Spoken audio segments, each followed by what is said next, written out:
It's already snowing. Can't you see we have the hats on? You're letting things again go by the boards when you should be out there at the stores. Michael Bordick. Where's Michael Bordick? Because you're looking very, very fine. Oh, thank you. I was shoveling. You were traveling? I was shoveling snow. Oh, shoveling. Yeah. Have you started shopping yet? No. Well, I just got done with the Mother's Day. Are you kidding me? Mother's Day, okay. Well, probably you can take that hat home for Christmas. I'm sure she would enjoy it. It'll work. All right, talk a little baseball with you. Seattle's coming in tonight. The Orioles get back the lineup they thought they'd have at the beginning of the year. Tim Beckham is back, and he is in the lineup. Now, here's what the third basemen have done this year for the Orioles. It's been a spot where they have moved in and out. Danny Valencia's probably put up the best numbers and played as consistently as anybody. Wilkerson has probably been their best offensive player, even though he got a very short chance to show what he had. But with Beckham back, he's got to play. This is why the Orioles got him. You see the numbers below as to what third basemen combined have given to the Orioles so far this season.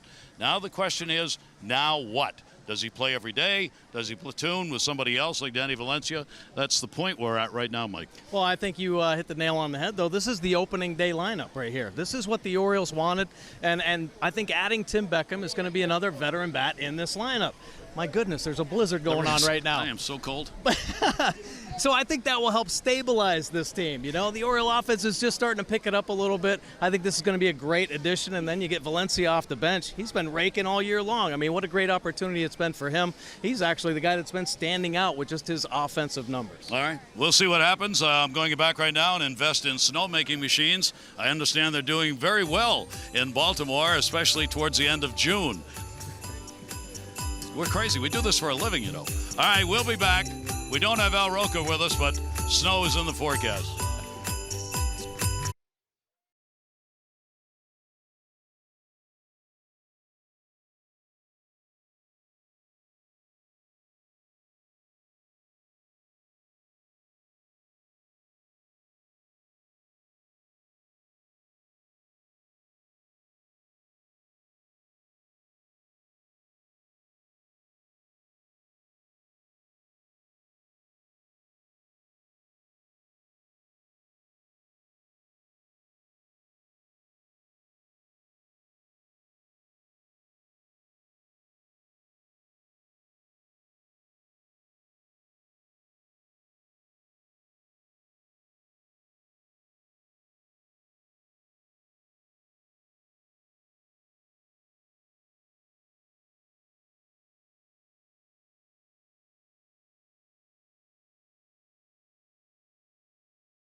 Orioles baseball on Masson is brought to you by Southwest. Low fares with nothing to hide. That's transparency. And by University of Maryland Medical Center. be a part of something greater. There's a Southwest ticket to get out of the snow here, for goodness sake. Halfway to Christmas night at the ballpark. Folks having a great time. Take a look at our game time temperature, brought to you by BGE Home. We know more, we do more. It's hard to snow at 82 degrees, but we can do it. It's called Oriole Magic. Partly cloudy skies, the humidity at 40%. Snow possible. All right, here's the starting lineup. Seattle Mariners, they have 47-31, 4.5 behind the division leaders. Gordon, Segura, and Haniger, Cruz, Seager, Healy, Span, Herman, and Heredia. And Nelson Cruz, the former Oriole, today announced as the American League Player of the Week. And let's take a look at Andrew Cashner. Going to try to shut this Mariners lineup down a little bit, but he's going to have that two-seam fastball on his last start. Only pitched 4 innings, but he had 6 outs on the ground, only 2 fly balls. So a good sign for Cashner, and he's always pitched 4 strong innings. It's what you do the third time through, especially with this Mariners lineup. Got a pretty good repertoire behind that too. Changeup, curveball, and slider, and a consistent mix with that full arsenal. Gonna have to use everything against hitters like Cruz, that's for sure. 4.72 earned run average, continuing to come down. A couple wins on the season for Cashner. He's 64 punch outs, got the 34 walks. Could bring the walk rate down just a touch.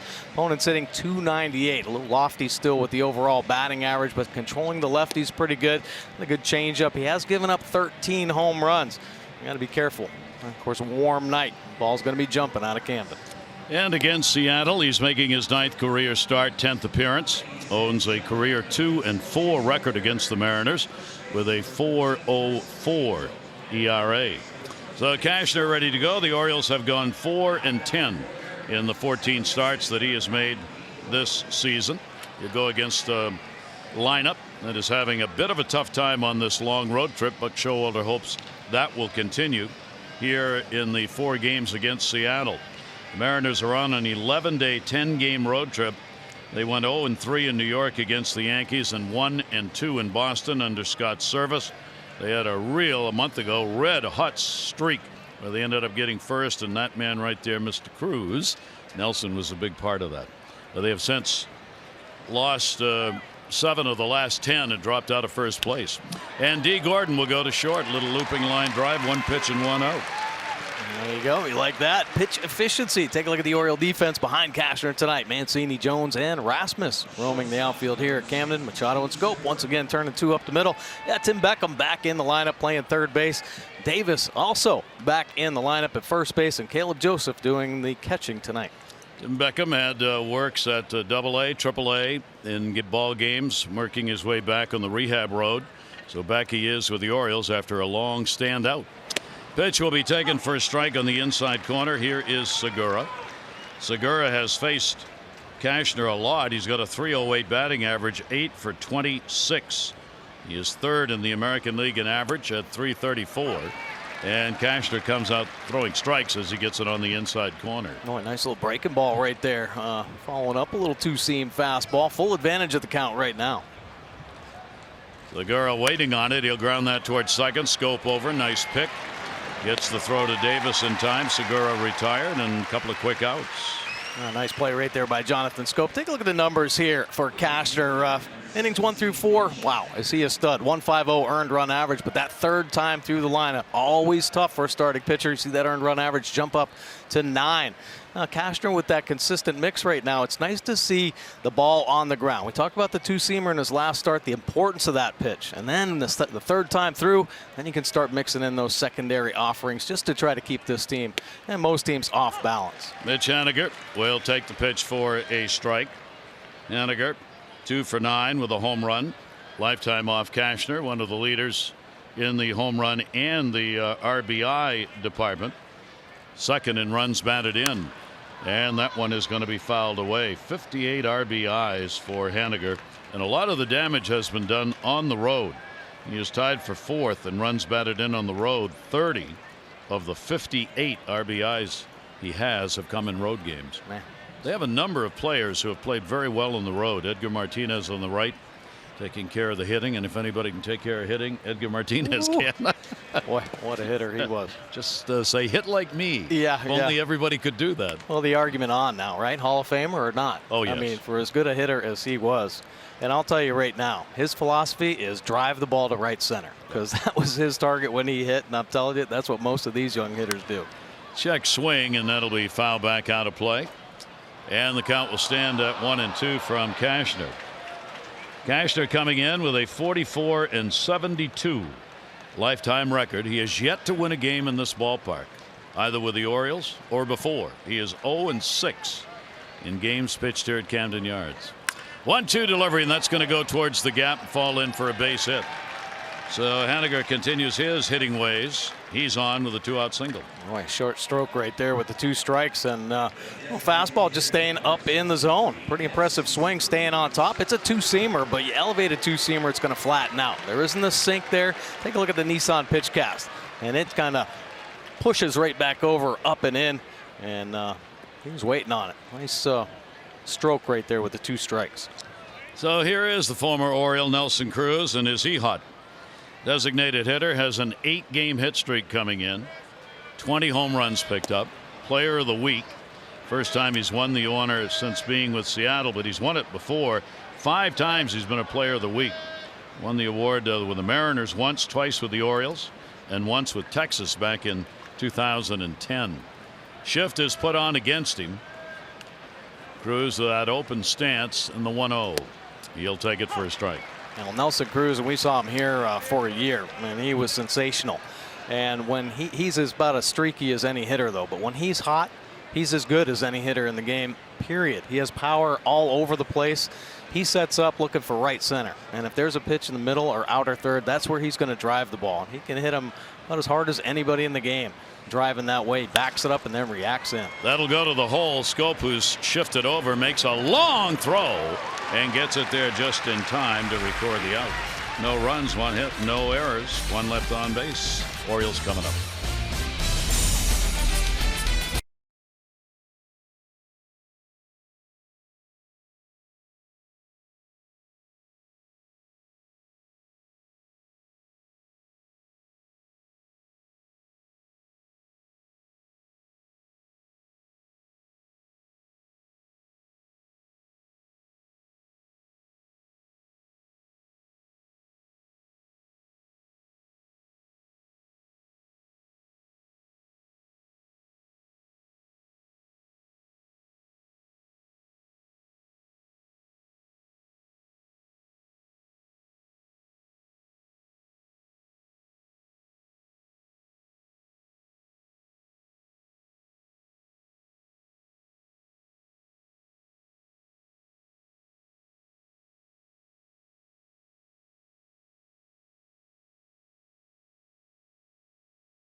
And revelry for Christmas halfway there here at the ballpark tonight. Santa's sleigh on end. Here's the lineup for the Orioles, brought to you by Southwest. Low fares, nothing to hide. That's transparency. Rasmus, Jones, and Machado. Trumbo, Davis, Mancini, Scope, Beckham, and Joseph. This month, Trumbo has been on a home run tear. And let's take a look at Felix Hernandez's pitch arsenal. He has got him on everything. And a kitchen sink right here. But his changeup sinker combination, pretty devastating. Both 2-seamers, both have good sink, both right on the plate on just a few miles an hour slower. So you got a couple pitches that look the same, and that's where he's going to keep guys off balance. Going to flip in that curveball as well. Hernandez has lost some velocity, obviously, over the years, but still a veteran pitcher that knows how to get it done. And right now, actually been pitching pretty well here recently. Yes, he has. Colby Rasmus has touched him up as well as anybody in baseball. He is 7 for 12 lifetime off Felix Hernandez. I would dare say there aren't a whole lot better averages against Hernandez lifetime than the one Rasmus has. 0-1 count. Shift on against him. Hernandez, off-speed delivery, will be taken outside. He'll work on figuring out whether the curveball, slider, changeup, all or one or more are working in a given game. You're right. Because he has to pitch now. He's not going to overpower you. That's right. 1 ball, 1 strike delivery on the way. Colby will pop it up to the side where nobody was playing. Long run going back on it. That had hang time. Seager will put it away. Got to go half the ballpark to put that one away. Rasmus out of there. We'll take a look at Felix Hernandez showing his composure on the mound. Previous 4 games, a .695 earned run average. Yeah, some inconsistencies for sure to start the season and then last month. But the last 4 games, a .313, and he's doing this against the American League East. He had 2 starts against Tampa. He had a start against the Red Sox and a start against the Yankees, flipping in a 3-1-3. So starting to get a better feel. The numbers down there with the runners in scoring position, that's most impressive. Really being able to bear down. His strikeouts are coming up, his walk rate going down. So just getting a better feel for the baseball right now. Pitchers like hitters can be streaky. Adam Jones, 3-game hit streak coming in for Adam. See, he has upped his average to .294 with an excellent month of June underway for Adam Jones at the plate. 0-1 delivery on him, big cut.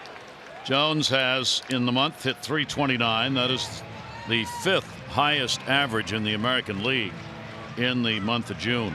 And on the year, he's had the 5th most singles picked up by anybody in the American League. And he has 9 for 29. .310 average off Felix Hernandez. 32-year-old right-hander. The 0-2 delivery, trying for the inside corner. Won't get the call. Well, Adam has stayed so consistent with his approach all year long. You talk about the singles. Well, it's because he's using the whole field. When he gets in trouble, he backs the ball up and slaps it the other way. Really been taking what's given this whole season. When after that one, Gordon had moved over a bit. Plenty of time to get there. Hustling down the line will get the out.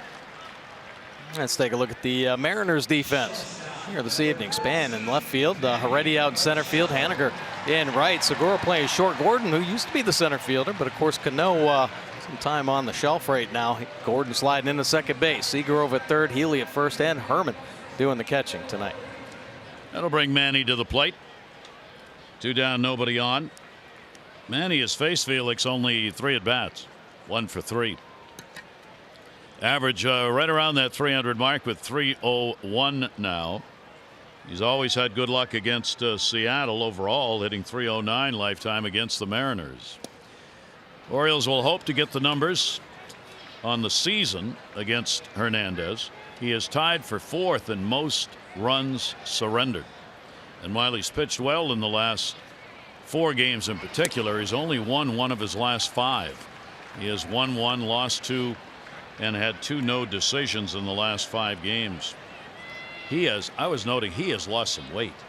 Wow. Well, he looks like a different guy out there in order to keep his career going, take some pressure off the knees and legs. Absolutely. A lot of innings in that body.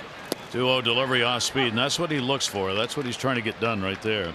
League leaders brought to you by Coons. When you're talking cars, you're talking Coons. Now, on base percentage leaders at home. Aaron Judge leading away at 46. There's Manny Machado, 448. Unbelievably high number right there. Of course, he is mashing at home. That's going to be a base hit.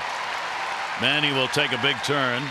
Played in by Denard Span, and the Orioles get their first hit. Machado's on with 2 down. Oh, nice stroke right there. Yeah, Machado hitting .352. Now a click higher after this bullet. How about him reaching across the plate and staying level through the zone? 100 miles an hour through the zone. And I'll tell you right now, you look at Manny's bottom hand, and I've been talking to hitting coach Scott Coolbaugh, and this is pretty interesting.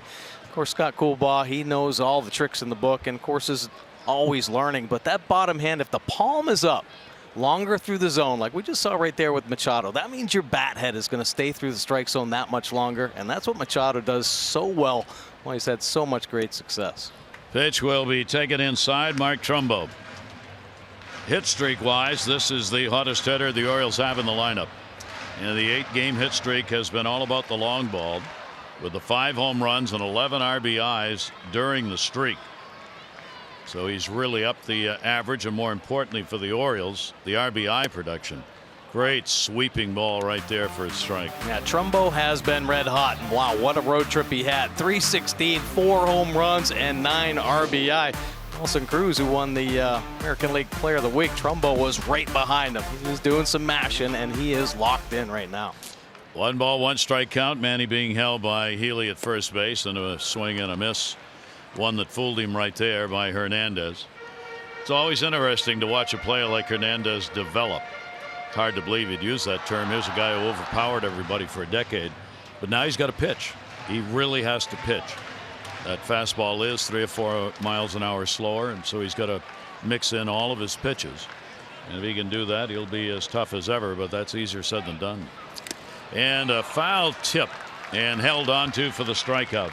So Hernandez gets the K. No runs, 1 hit, no errors, and 1 left on base. Scoreless.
Buck Showalter Snow Globe night and the halfway to Christmas night.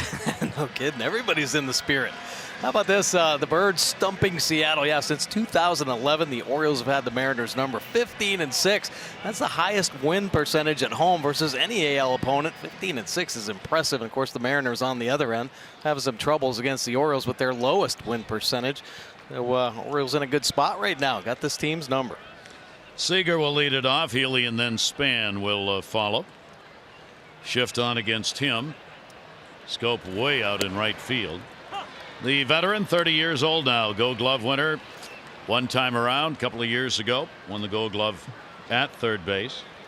Has been a .253 lifetime hitter against the Orioles. Pops that one up third base side but out of play.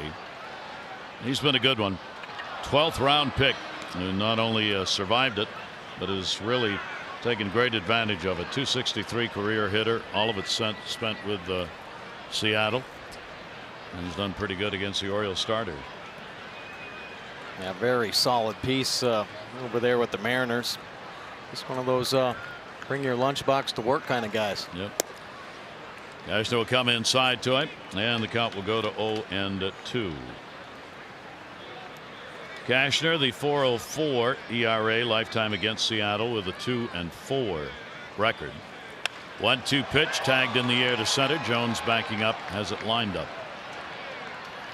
Adams got it, and Seager is retired. The Orioles take on the Mariners throughout the weekend on Thursday. Don't forget a 3:05 game. Special ticket package available for purchase for fans 60 and over, including a lower level, a club level ticket in the shade, and an Orioles travel umbrella. Ticket package is limited. Umbrellas available only through the special offer. Go to Orioles.com/seniors and get your tickets today. Oh yeah, I love it. Oh yeah, that's beautiful. Wow. It's getting into the swing of it. Cashner's overhand will catch the inside corner for a strike. Healy at the plate. 0-1 count on him. Real good offensive numbers. 5-game hit streak for him coming in. He has not had a hit off Cashner in 6 at bats, and he won't have one now. Chris Davis diving to his right. He'd moved over there in the hole, and he's got it. Yeah, nice play right there by Chris Davis. And of course, with a little bit of a shift, Jonathan Scope pulled up the middle. Davis way off first base. So sometimes it's hard to go to that backhand side. Vacate a little bit more, but Davis a nice reaction, taking away that line drive. And here is Denard Span. Span coming over in a deal.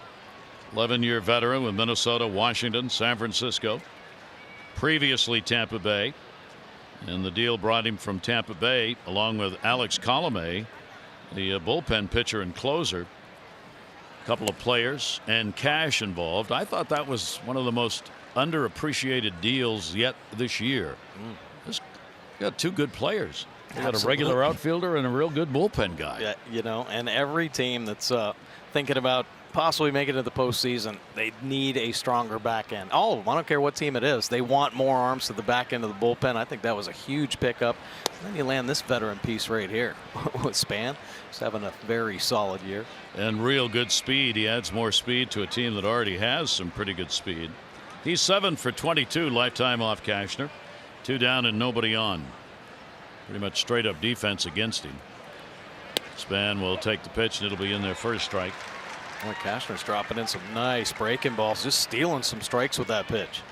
Stu Shearwater, the home plate umpire, is a pitcher's umpire historically. If it's around the plate, pitcher will probably get the advantage on the call.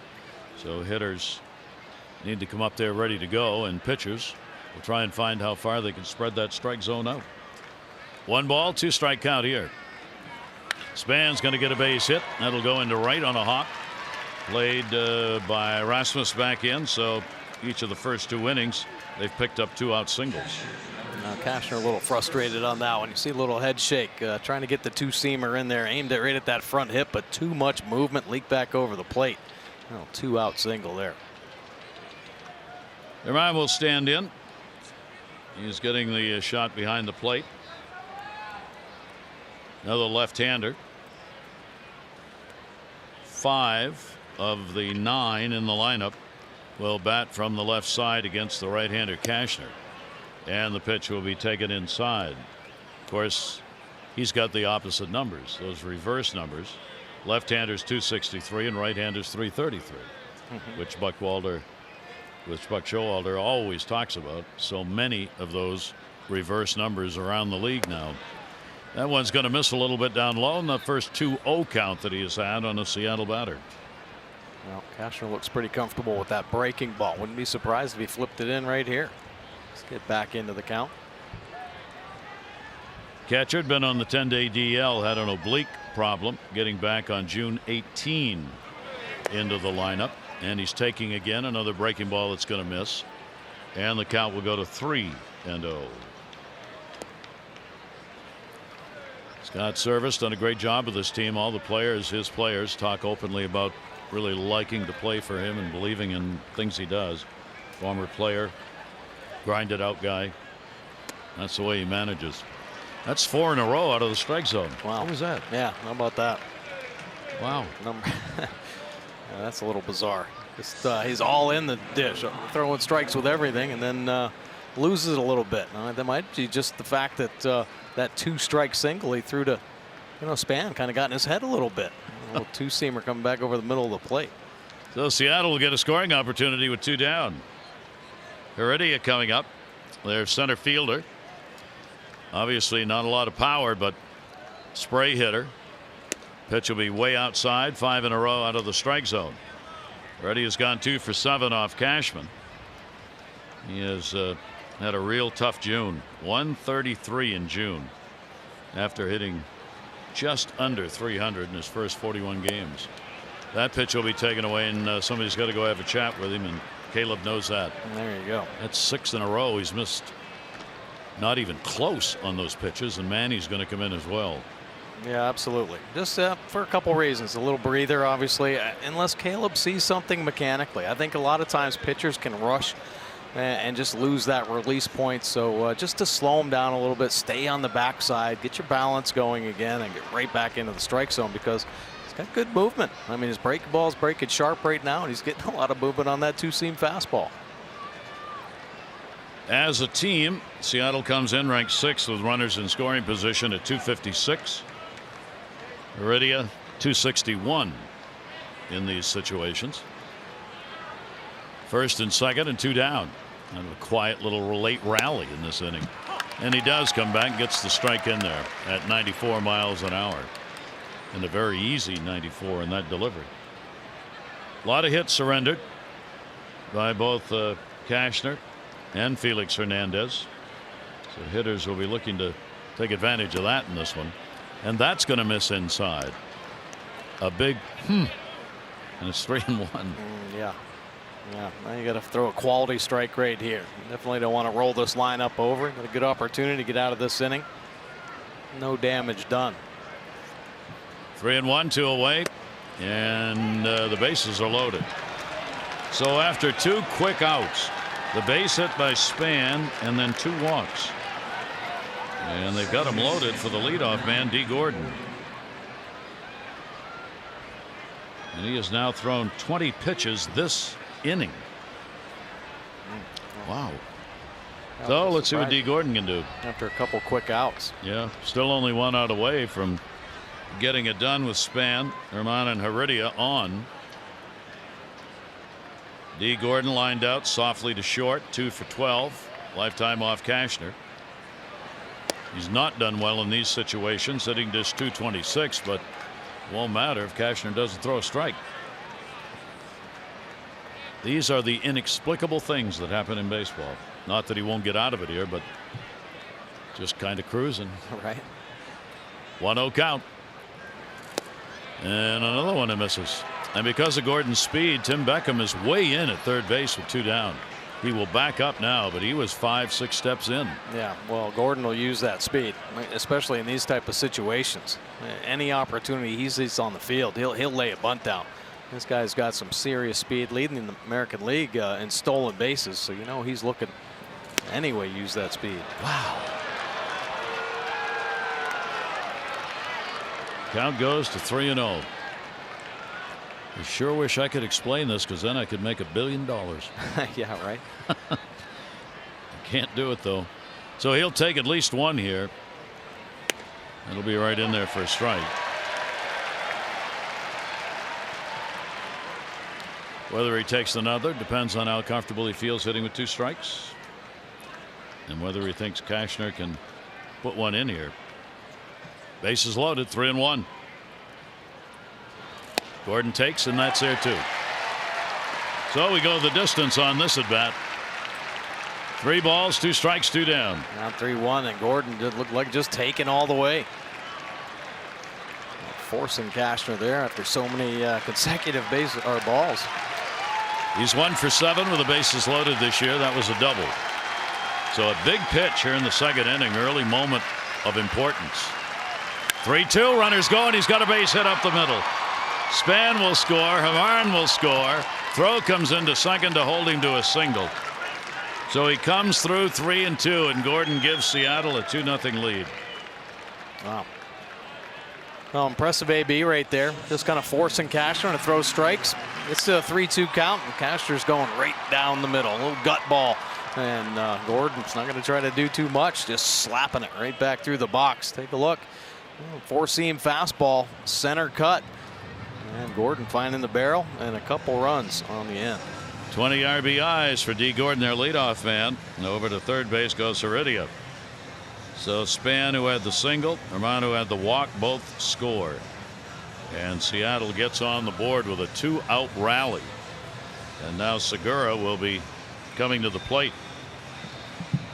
The Seattle Mariners are wondering regarding Segura. He had missed 4 games prior to this with a right forearm infection. He did not go on the DL, but he did not play in those 4 games. Did take batting practice and some ground balls yesterday and again today. Said I'm okay, and so he's back in the lineup, and a big piece of it. He's up, having grounded out his first time up. Big 362 number with runners in scoring position. And now would you send Gordon if you're Seattle with 2 away, first and third? Well, I'll tell you, you get that kind of speed, it can wreak some havoc out there. And of course, the top of this lineup, I mean, you get an opportunity with 2 outs. There he goes, taken all the way. Throw is going to be off the mark, and he's got a stolen base. So Gordon gets into scoring position, and Cashner's had a bit of a problem with that this year. Now let's take a look at Gordon. Not the best jump, but he's just got that makeup speed, man. He could turn it on. Been doing this his whole career. 20 stolen bases, as Mike said, leading the American League. So runners at second and third, and another big at bat against a very tough contact hitter, Segura. 1-0 will be way outside. Roger McDowell went out, contributed what he could to breaking the sequence, and perhaps something on the delivery, but 2-0. Yeah, just really bizarre how he just all of a sudden lost his command. Every hitter now falling behind. So we pitched number 40 of the game. 2-0. Segura taking it slider. I mean, these pitches aren't tantalizing even. They're well off the mark. Now Segura, do you give Segura a green light, or does he himself give himself a green light? With the power he's got. Yeah, he's got pop. This is danger, danger. He'll take it, and the bases are loaded again. Wow. That's 3 walks in this inning. And the bullpen starts to move. Oh. Just like it all disappeared. He was throwing strikes. Every pitch was a strike to the first 6 batters. Yeah, just automatic with everything. And then all of a sudden it just disappeared after Span got that base hit. So now the sacks are full with 2 down. And here's Haniger. Their number 3 hitter pops it up. Chance to get out of the inning. Manny says, I got it. And he does. So that will end with a couple of runs coming in. They will leave the bases loaded. 2-0 Seattle.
From Baltimore, 500 for being selected, 500 more. Every Orioles home run hit tonight. Play Home Run Rich's Scratch House, win up to $50,000 or enter non-winning tickets. For a chance to be the contestant of the game, go to mdlottery.com/home run. Chris Davis will lead it off. Shift will be put on against him. Mancini and then Scope due up. King Felix gets a lead in the ball game, 2-0. Cashner had 3 walks in his previous 3 starts combined. 16 innings, 3 walks, and then gave up 3 in the second inning of this ball game. Davis 1-1. Yeah, that's crazy. Just completely losing the feel for everything. Yeah, everything was so automatic. First inning and 2/3.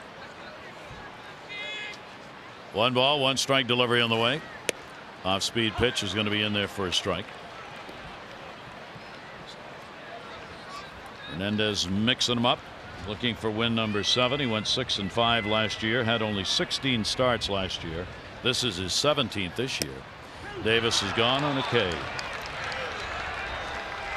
And that's a changeup right there. And Davis seeing everything that Hernandez has to offer. Breaking ball, but how about the arm speed on the changeup? Doesn't end up in the best spot, but it's that arm speed that freezes Davis. And then you get a little buckle as it floats in there 85 miles an hour. You can still strike him out. That's 78 strikeouts in 91 innings. He's given up about a hit per inning, not about. That's what he's given up. Here's Trey Mancini. Trey getting the start in left field. Had that stiff neck games in Atlanta. Did get back into play though and had a good road trip. He went 3 for 11, 2 home runs, 3 RBIs on the road trip. Hernandez delivers to him towards the middle, off the mound. Second baseman Gordon running throw. Nice play. Good stretch by Healy over there at first base. Orioles are going to host the Angels this weekend at Oriole Park on Friday. Enjoy fireworks and music at America's Ballpark featuring singer-songwriter Gracie Schramm. After the game, she'll perform a collection of songs from the field, on the field, followed by a spectacular fireworks display presented by the Maryland Credit Unions. All fans can enjoy it. It's coming up. Tickets at Orioles.com.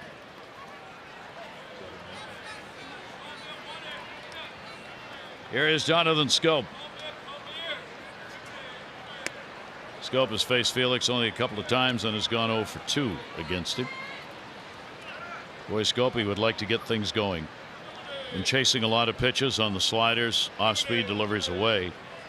He's got the lowest batting average in the American League in the month of June, hitting 154. 1-0 delivery is going to be popped up towards the mound. Third baseman charging. Seager will get there and put it away.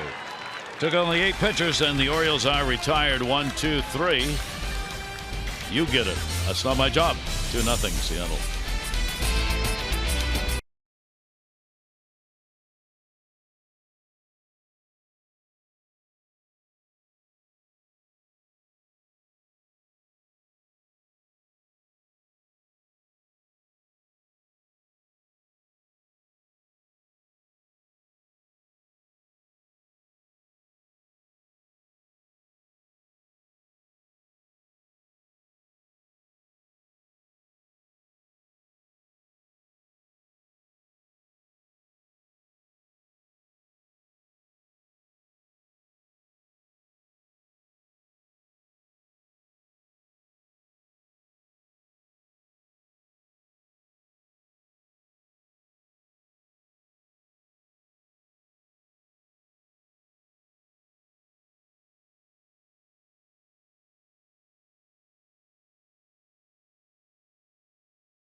Orioles baseball on MASN brought to you by PNC. Make today the day. And by Visit Annapolis. Create your moment at visitannapolis.org. Oh, the weather outside is frightful. You want to get that for Christmas? That's coming next time. I'll tell you, the orders are pouring in. You want to get yours now before they're all gone. Yes. They had a big balloon globe as part of the decorations for halfway to Christmas tonight. Fans were able to get inside of it and get their picture taken. So of course we did. What do you think, we're idiots? Yes, don't answer that. Here is Nelson Cruz, grounded out his first time up to DH. That big powerful swing. He's up fouling back 1-1, and we'll see if Cashner can settle himself down here and find that strike zone again. Yeah, be careful finding too much of a strike with Nelson Cruz up there right now. Pretty healthy cut. 12 home runs the last 25 games for Nelson. Perfectly located. He's had 26 RBIs in those same 25 ball games. Just a red hot hitter. 1 ball, 2 strike count. Infield has shifted around on him. Seager and Healy to follow. Another big cut, but that ball had some drop on it. Oh, nice slider. Playing it off that two-seam fastball. Boy, if Cashner could start crisscrossing that outside corner. Two-seamer bringing it back, and then the slider working the other way. Cruz thinks it's that two-seamer. Try it again, but no. Just as he pulls the trigger, that's when it pushes away the true slider. Nice little tilt on the end. Kyle Seager. Seager flying out his first time up, 7 for 22 now against Cashner. Andrew will have the defense shifted around behind him. Even Rasmus, the right fielder, moves over towards the line more than he normally would. Generally would play in the gap in right field, but he's over a little bit. Rarely see an Orioles right fielder play what would be what you'd consider a normal right field. And that's why he pulls the ball. Absolutely. 1 ball, 1 strike count on him. Get Jonathan Scope out there in shallow right field. Make sure you try to fill it up as much as possible. Seager's had 4 home runs against the Orioles lifetime, and he's hit 3 of the 4 here at Camden Yards. Almost the same average home and road against the O's, 258 here. 1-1 delivery off the end of the bat. And he was not trying to take the ball the other way, so you try and get him on a swinging strike on that one. Yeah, that was a good pitch right there. Good fastball. I'm impressed with Cashner's velocity. Staying steady in the mid-90s. 94 right there with some good movement, working away.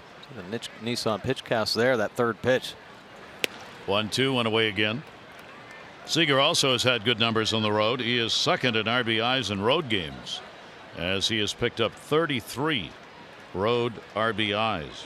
One of the reasons they are 22 and 17 on the road.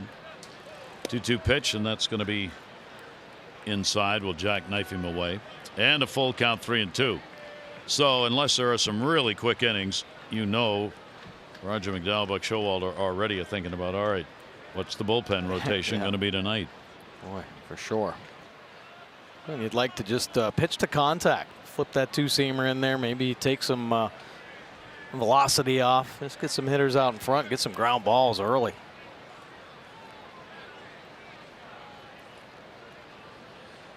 Three-two delivery on the way. Lost him. So 4 walks. Seager's on. Had to make a roster move today, obviously, with Beckham coming back. So this is what the roster move looked like. So they're going to be a little short in the bullpen with Donnie Hart, the left-hander, optioned out, with Beckham being reinstated. And you see Luis Sardinas got transferred to the 60-day, as the Orioles also were up against a change in the 40-man roster. Right. So the wheel continues to turn. Season high, 4 walks surrendered. Pitch will be taken on the inside corner for a strike by Healy. Healy still looking for his first hit off the Orioles starter. He's 0 for 7 against him. Comes in with that 5-game hit streak. 333 over the last 13 games. Runner fakes a go. Clearly Cashner trying to stay away from his power and keep those hands in. Misses that one, 1-1. Yeah, making a couple good pitches on the inside corner there. A nice strike right on the edge, and then pushing him away. Maybe trying to open up the outer edge for the slider, or maybe a little comeback two-seamer. Delivery to him, chopped to third. That'll be foul. During the streak, he has picked up 6 hits in 21 at-bats for Healy. See all these players now with these helmets with a jaw protector. All of a sudden, it seems like in the last month, everybody has started wearing those. First idea is safety, to protect that jaw from being hit on the side of the face. Yeah. Pitch on the way, and a swing and a foul tip that ends up in the mid. He gets him. Cashner gets his second strikeout. Another good breaking ball right there. Cruz on a nice little slider, and how about this one? Another good finish down, making sure you bounce that one in the dirt and get ahead with the 2 strikes. You want to make sure you put them away. That's a perfect pitch to get Healy. A couple pitches on the outside corner, a little fastball, and then the slider. Changing speeds out there. So Healy out of there. Denard Span, who started that 2-run second inning with a 2-out base hit, will go after the first pitch and foul it away. was talking with Scott Coolbaugh about those protectors on the helmet that wrap around the jaw. He said some of the players also are using it because they believe it gives them better tunnel vision to see the ball. Sometimes, though, it's so large. Manny started using it, cut it back to a smaller one. Now it's cut it way back, so the chin protector hardly comes out at all. Yeah. But some say they actually can see the ball better because it cuts down your peripheral vision and you're forced to look directly at the pitcher. Yeah, I believe that wholeheartedly. I've seen players actually make adjustments with their helmet before they started coming out with those kind of cheek protectors there, just to create that kind of tunnel out to the pitcher. I know a lot. It's funny, Scott Brocious, the third base coach for the Mariners, he was one of the first players I ever saw. He had problems with the high pitch. This was coming through the minor leagues. He and I came up through the A's together, and he pushed his helmet down so that he couldn't see anything above. It forced him, right? So there's something to that, obviously, to try to limit your vision, have that one eye right on the pitcher. And he got him, so Cashner gets it turned around here with a couple of striking out the side, actually, along with one walk. The Mariners have the 2-0 lead.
Here on this Monday, take a look at our East Winds page. The Yankees catcher Gary Sanchez on the DL. The strained groin that happened on Sunday. Austin Romine probably is going to get most of the times behind the plate now. And reports on Zach Britton, heavily scouted by a lot of teams, including the Red Sox, said Nick Cafardo of the Boston Globe. Britton would be a setup man for the closer Craig Kimbrell. That would be quite a double-barrel combination. And this lady is ready to go. She is a closer. Snowball fight. Closer right there. Oh, they had a big line out there, people waiting to get into the Globe. Yeah, they weren't too happy when you decided to jump in. Yeah, I saw you going in first, though, so I had to deal with the crowd. Nice work. Pitch taken away by Beckham, so he's back. Here's Tim. Back, went on the DL on April 25. Didn't get a lot of action in for the Orioles.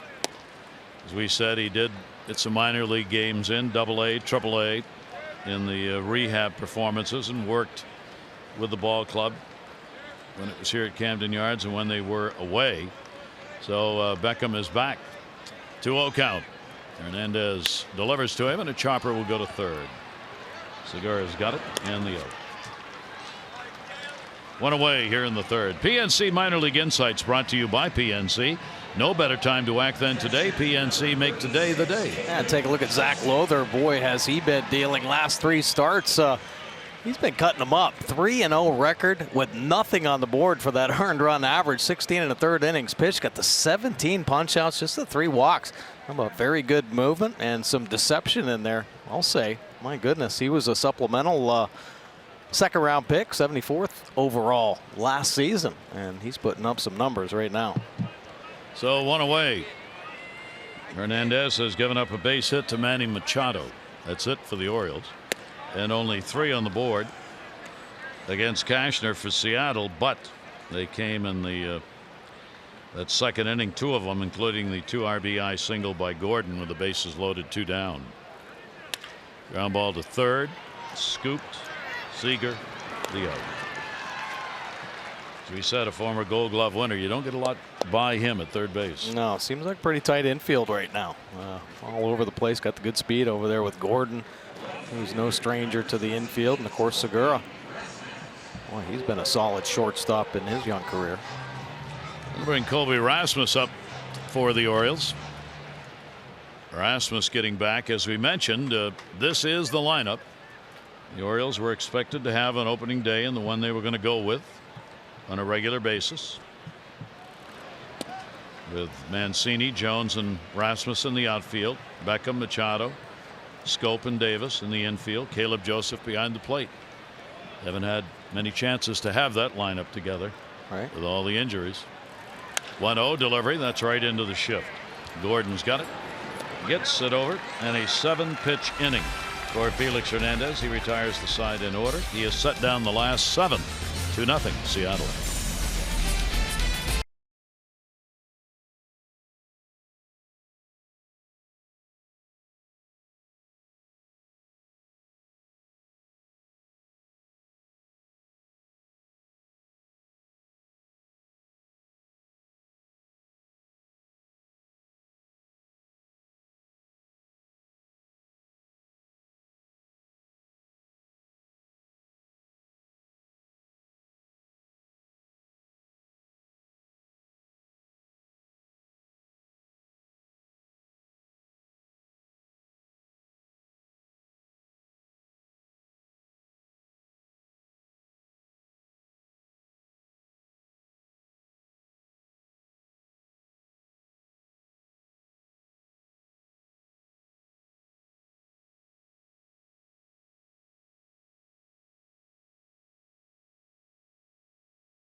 Brought to you by the all-wheel drive RAV4.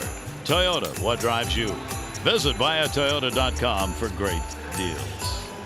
Halfway to Christmas night, Christmas carols being played between innings. Pictures still being taken out in the Legends area where the statues are. And how about that for a shot? In the sleigh. Great stuff. Mariners have the 2-0 lead in the ball game. Cashner back to work. Pitch will be taken for a strike. Herman, Heredia, and Gordon are due up. Herman drew a walk and scored in the second inning. Chris behind the plate tonight, and he'll take the delivery, and it will miss down low. What's your favorite Christmas carol? Oh, let's see here. Give it thought. No need to hurry. Well, the first one that always, I don't know why. I'm not even going to say. No, what is it? If you like it, it can't be bad. Well, I was going to sing Chestnuts Roasting on an Open Fire, but you're going to sing it? I didn't ask you to sing it. I said, what's your involved in there? I don't know. The Christmas song, Nat King Cole. Oh. That one in the air to left field. And on the warning track, it'll be hauled in. Mancini had time to get underneath that one. Herman is retired, 1 away. You can sing behind what I'm about to read if you'd like to. You can always use the help. The Birds host the Angels this weekend at Oriole Park Saturday. First 35,000 fans 15 and over will receive the Birdland Hawaiian shirt. How's that for going from one to the other? Right. Huh? All right, Christmas to our great Hawaiian shirt. For tickets at Orioles.com. Shirt that changed the world right there. Brought people together. So we hope you'll all be wearing your Hawaiian shirts to the ballpark. Ground ball right back to the mound. Cashner's got it. Heredia is retired. I love Feliz Navidad. I know it's Christmas time the first time I hear Feliz Navidad by Jose Feliciano. Yeah. That is my favorite Christmas. I love. That's one of those I go back to, if I'm in the car, I take the roof off. I just turn the thing up, shut the windows, just let her rock and sing along with it. Nice. We one of those. I mean, I love how the people get into this with the what they've worn Having to the some ball fun for sure. Yeah. It's good. 2 down, nobody on. Cashner, top of the order, is D. Gordon. He's had the big hit so far. Shows bunt. Beckham moving in on him. He got the 2 RBI single in that second inning when he had the bases loaded, then stole second, but he was left stranded. 1-0 count. Trying for the inside corner, and that one is going to miss.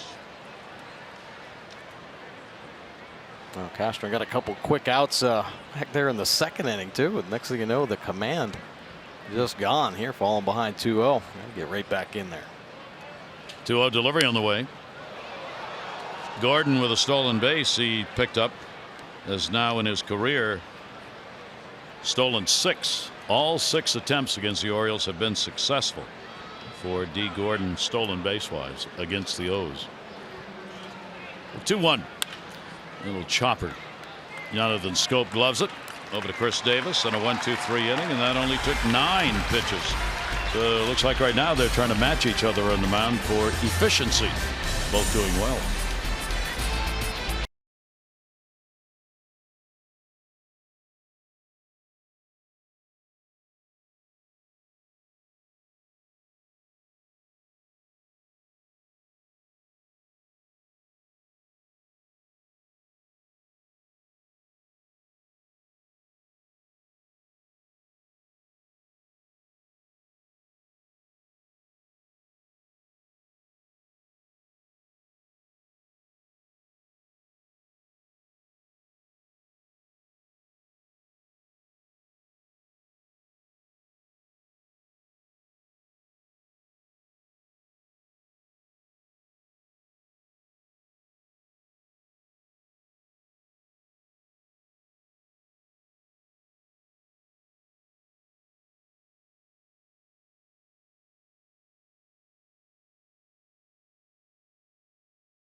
Grounded out his first time up. And how about Adam Jones hitting second in the order? My goodness, 341 clip. Just trailing Paul Goldschmidt from the Diamondbacks. I mean, pretty impressive. Of course, Adam Jones, we've talked about him all season long. Just been locked in with his approach. He leads the team with 25 multi-hit games, got 89 hits to lead the team as well. And I don't know that it's necessarily the second spot in the order, because we've seen Adam Jones put up good numbers in the leadoff spot in the order. I think it's just his approach right now is so sound that he could hit anywhere in the lineup and be productive. Do believe you are correct. Adam will take a big slider outside from Felix Hernandez. Machado and then Trumbo to follow. Adam in the 3-hit game department in the American League is tied for 3rd. He's had 11 3-hit ball games. Those multi-hit games Mike was talking about, he's piled them up. 1-0 delivery on the way, and then on the road trip, I think surprisingly for a lot of Oriole fans to hear that Adam Jones has passed Manny Machado for the hit lead on the ball club. Right, yeah. And he did that on this road trip.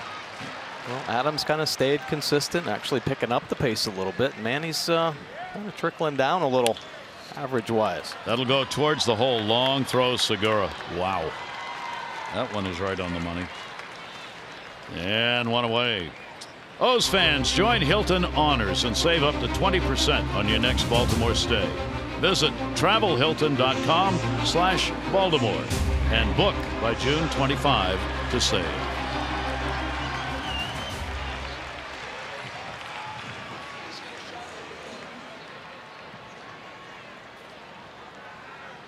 Manny Machado had a base hit his first time to the plate. Been a tough month for Manny, hitting just .233 in June, the 5th lowest in the league. That's why Adam has surpassed him in the hit department, because Adam's gone just the other way. He's got the 5th highest batting average in June.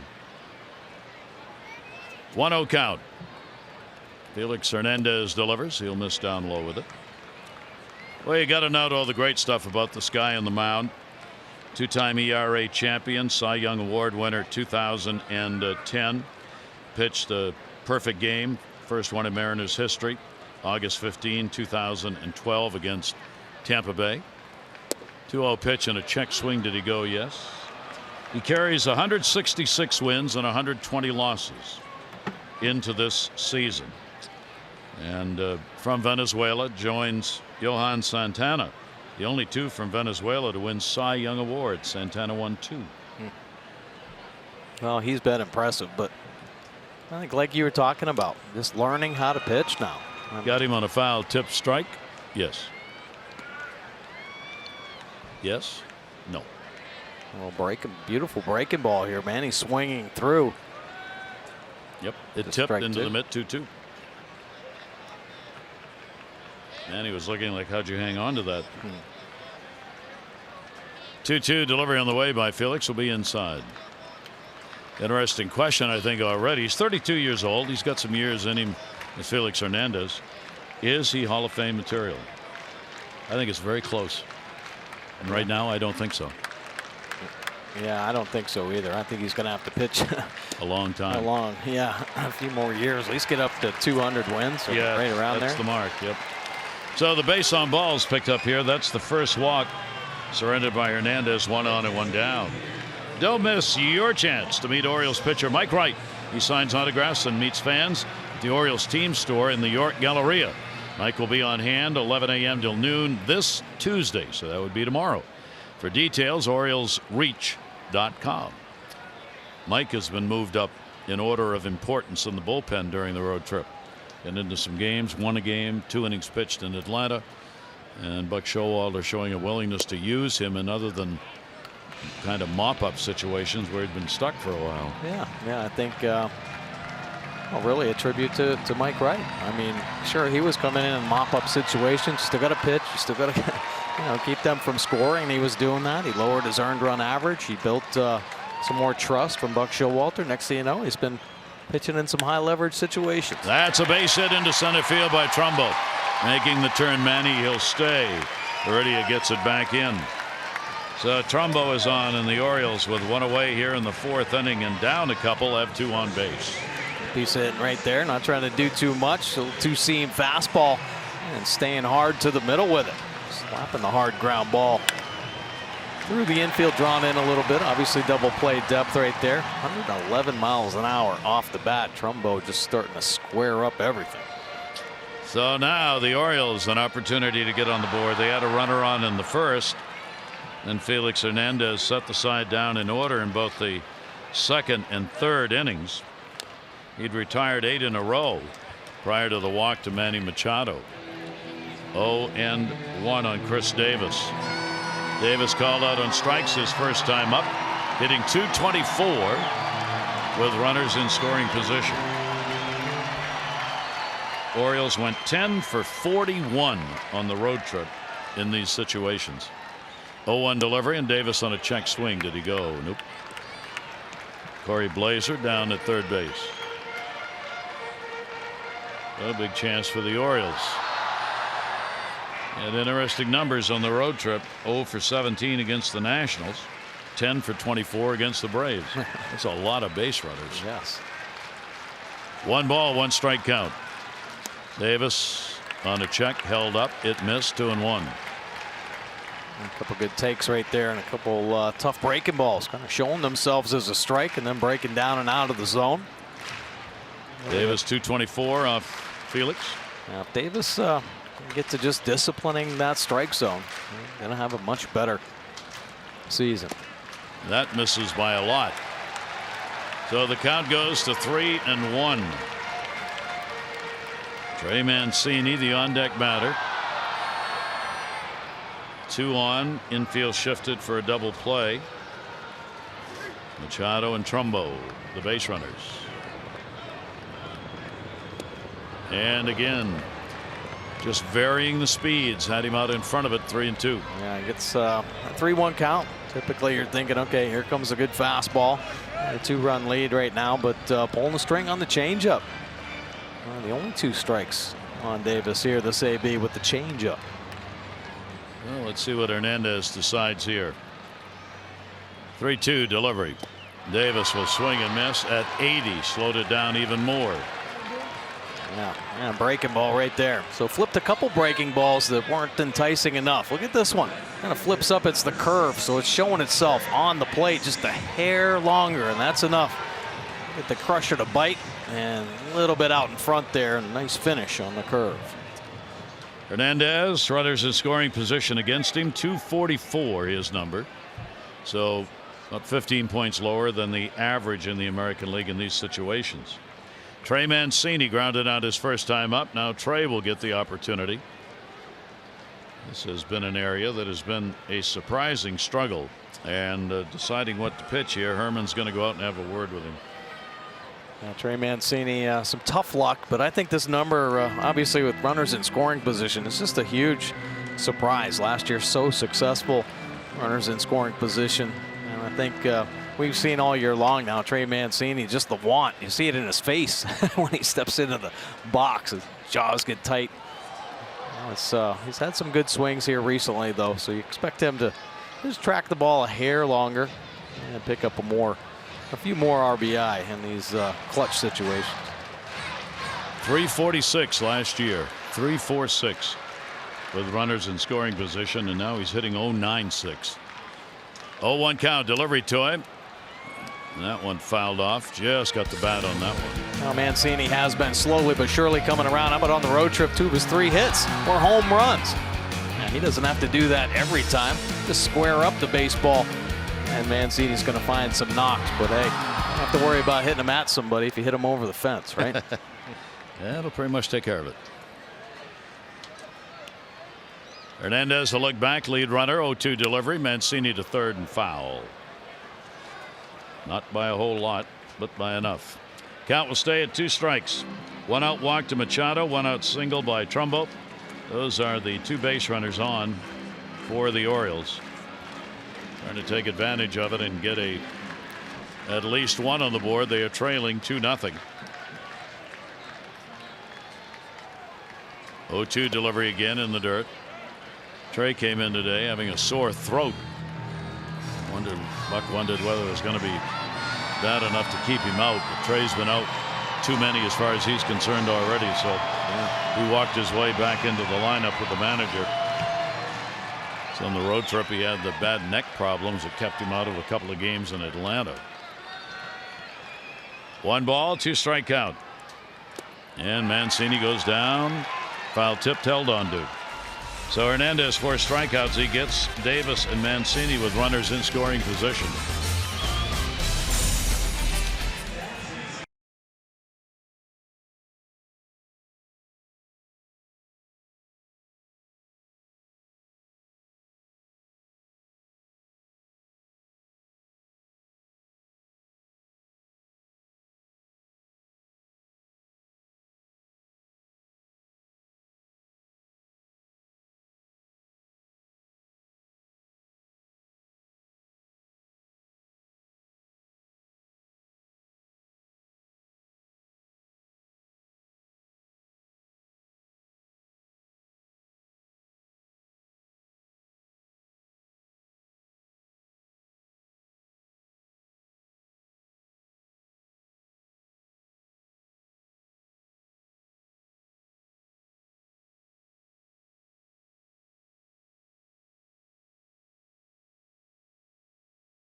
runs up.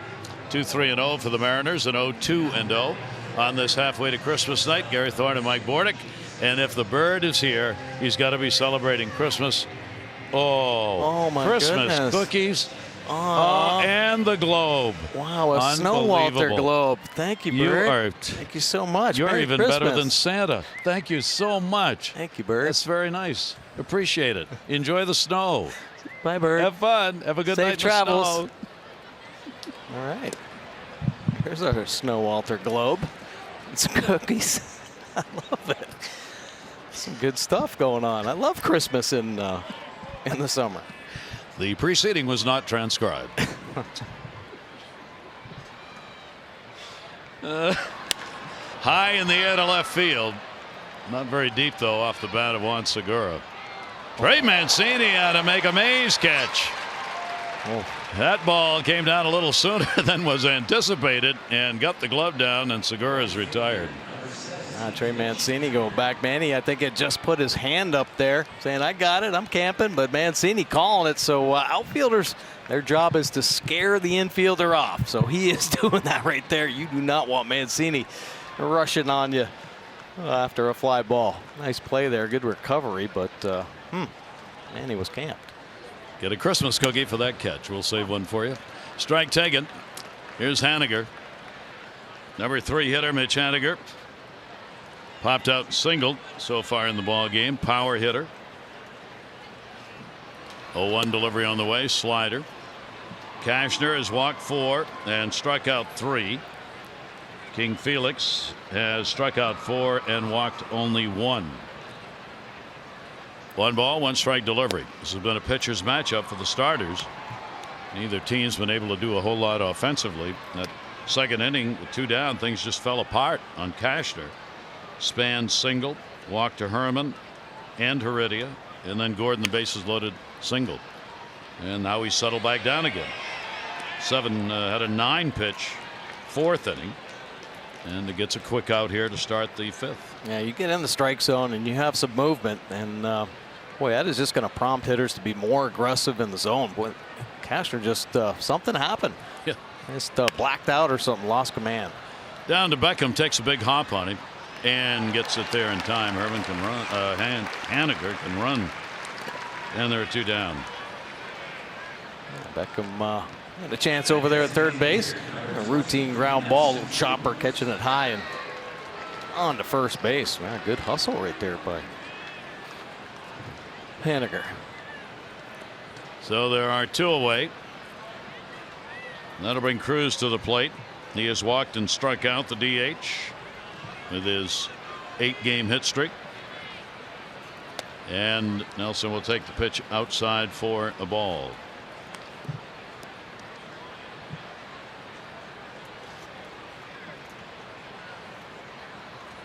Cashner with the righties. Pretty much under control with that .263 batting average. We mentioned the home runs he surrendered, 13 of them. 7 have been hit by left-handers, 6 picked up with the right-handers. 2-0 pitch on the way. Towering pop-up. Adam Jones. Hang time on that one. He's got it. That's a 10-pitch inning, and he retires the side in order. That's going to be 7-8 in a row set down by Cashner.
it up to our East Winds page, Yankeeville. Ryan Cashman, their GM, he doesn't want to deal the outfielder Clint Fraser, even though they've got an overload of outfielders. We'd like to hold on to him, he told Mike Mazzio of the New York Daily News. I know he's someone that we're going to get asked a lot about, and so far we've been able to say no and hand check everything. But I'm a big Clint Fraser fan. So he gets a boost there. Fraser's kind of, Gardner had been injured and out. Now Gardner's back. They got 4 regular outfielders now. Yeah. What a shame. Just up in the stock right there for Frazier is all exactly. he's doing. Well, we really like him, we so love you're this going to have guy. to give a what little bit more. What are you going to give us for him? Trade talk begins with the deadline coming at the end of July, right? Right, exactly. 0-1 count. Jonathan Scope in the air to left field. Got a lot of that one. Going back is Span, looking up. And goodbye, home run. The Orioles are on the board as Jonathan Scope delivers number 8. And it's 2-1. All right, Jonathan. Talking about him needing to heat up. Would have been that home run right there that helps him relax. Of course, he was out early with Coach Scott Coolbaugh taking some early batting practice. And maybe just that extra round helped him out a little bit. 102 miles an hour off the bat. 382 for Jonathan Scope. He got on the Hernandez changeup right there. Beautiful swing. 8th home run. And for Jasmine Williams, our Maryland Lottery contestant, congratulations, $500 on the Scope home run. And the Orioles are now down by just 1. Ground ball will go to short. And Beckham is retired on the ground ball out to Segura. Well, let's take a look at Jonathan's 8th home run of the season. There's the circle change, and it just did not sink. Stayed belt high, and Jonathan Scope a little knee bend because it got him out in front. And that's how he uses those legs to reach out, keep that bat head through the zone, and squares this one up. Get the O's on the board. And hopefully Jonathan Scope going. For Jonathan, that is his 4th career home run against the Seattle Mariners. Caleb Joseph at the plate takes the pitch for a strike. 13 home runs have now been surrendered by Felix Hernandez. He has given them up a bit. He had given up only 1 home run in the last 4 games started. If the Orioles get to him here for a blast, it gets him on the board. Remember, 3 of the last 4 starts, he's only given up 1 run in each of those games. 1-1 delivery on the way, and Caleb will take that one down low. Close ball games, that's how Seattle has lived of late. Extra innings are 6-0, and they are 23-11 in 1-run games. And neither their starters nor their bullpen have put up exceptional numbers, but just enough to be able to win those ball games. That's why they've kind of been living on the razor's edge. Right.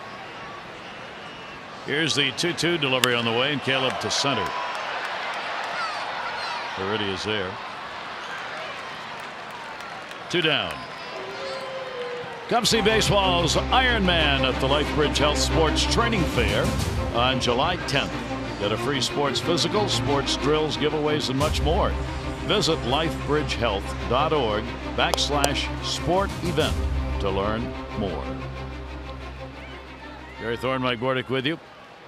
There is he. The Iron Man's got the scarf on. Halfway to Christmas, ready to go. All of the legends, statues out there wearing the Orioles scarf. And the pitch taken for a strike. Leadoff batter, Colsey Rasmus 0 for 2. 4-game hit streak for Rasmus coming into the ball game. They put the shift on against him. Little breeze blowing from right to left right now. 0-1 delivery. And that'll be taken outside. 62 pitches thrown, pretty efficient so far for Felix Hernandez. Yeah, he's been real good. Hasn't really pitched himself in any problems, and mixing up his pitches. 1-1 delivery on the way. Now the way inside. Target had been set up away. Got a 7-year deal that goes through 2019. So Mel Stottlemyre Jr., pitching coach, Scott Service, will have the services of Felix Hernandez for at least a couple more years. 3 ball, 1 strike count. Orioles trying to get potential go ahead to the plate after the home run by Jonathan Scope leading off the inning.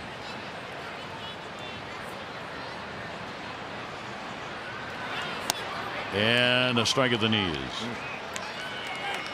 The fastball right there. Now we're witnessing a lack of velocity, which used to be such a huge part of his game.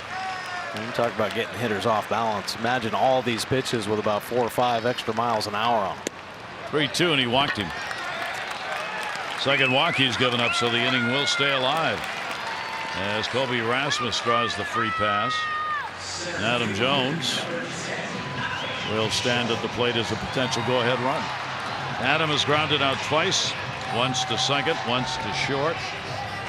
Adam has a 3-game hit streak coming into the ball game, continuing that hot month of June we've been talking about.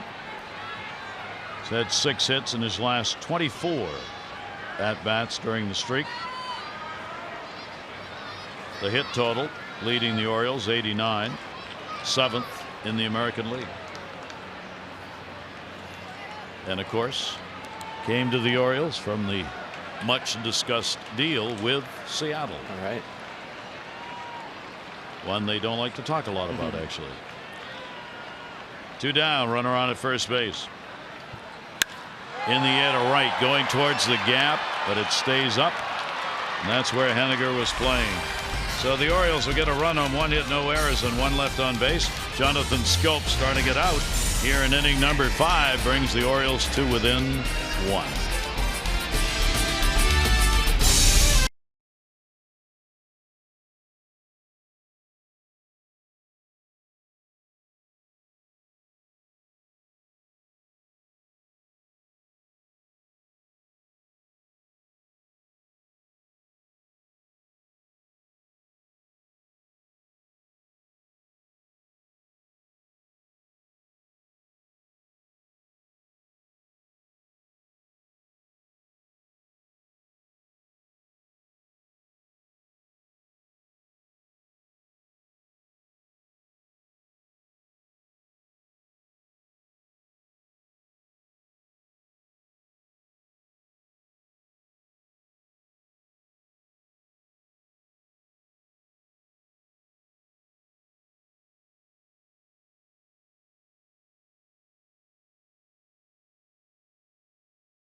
One of our real good friends and a great sports columnist, Jim Henneman with the PressBox.com. Consider this.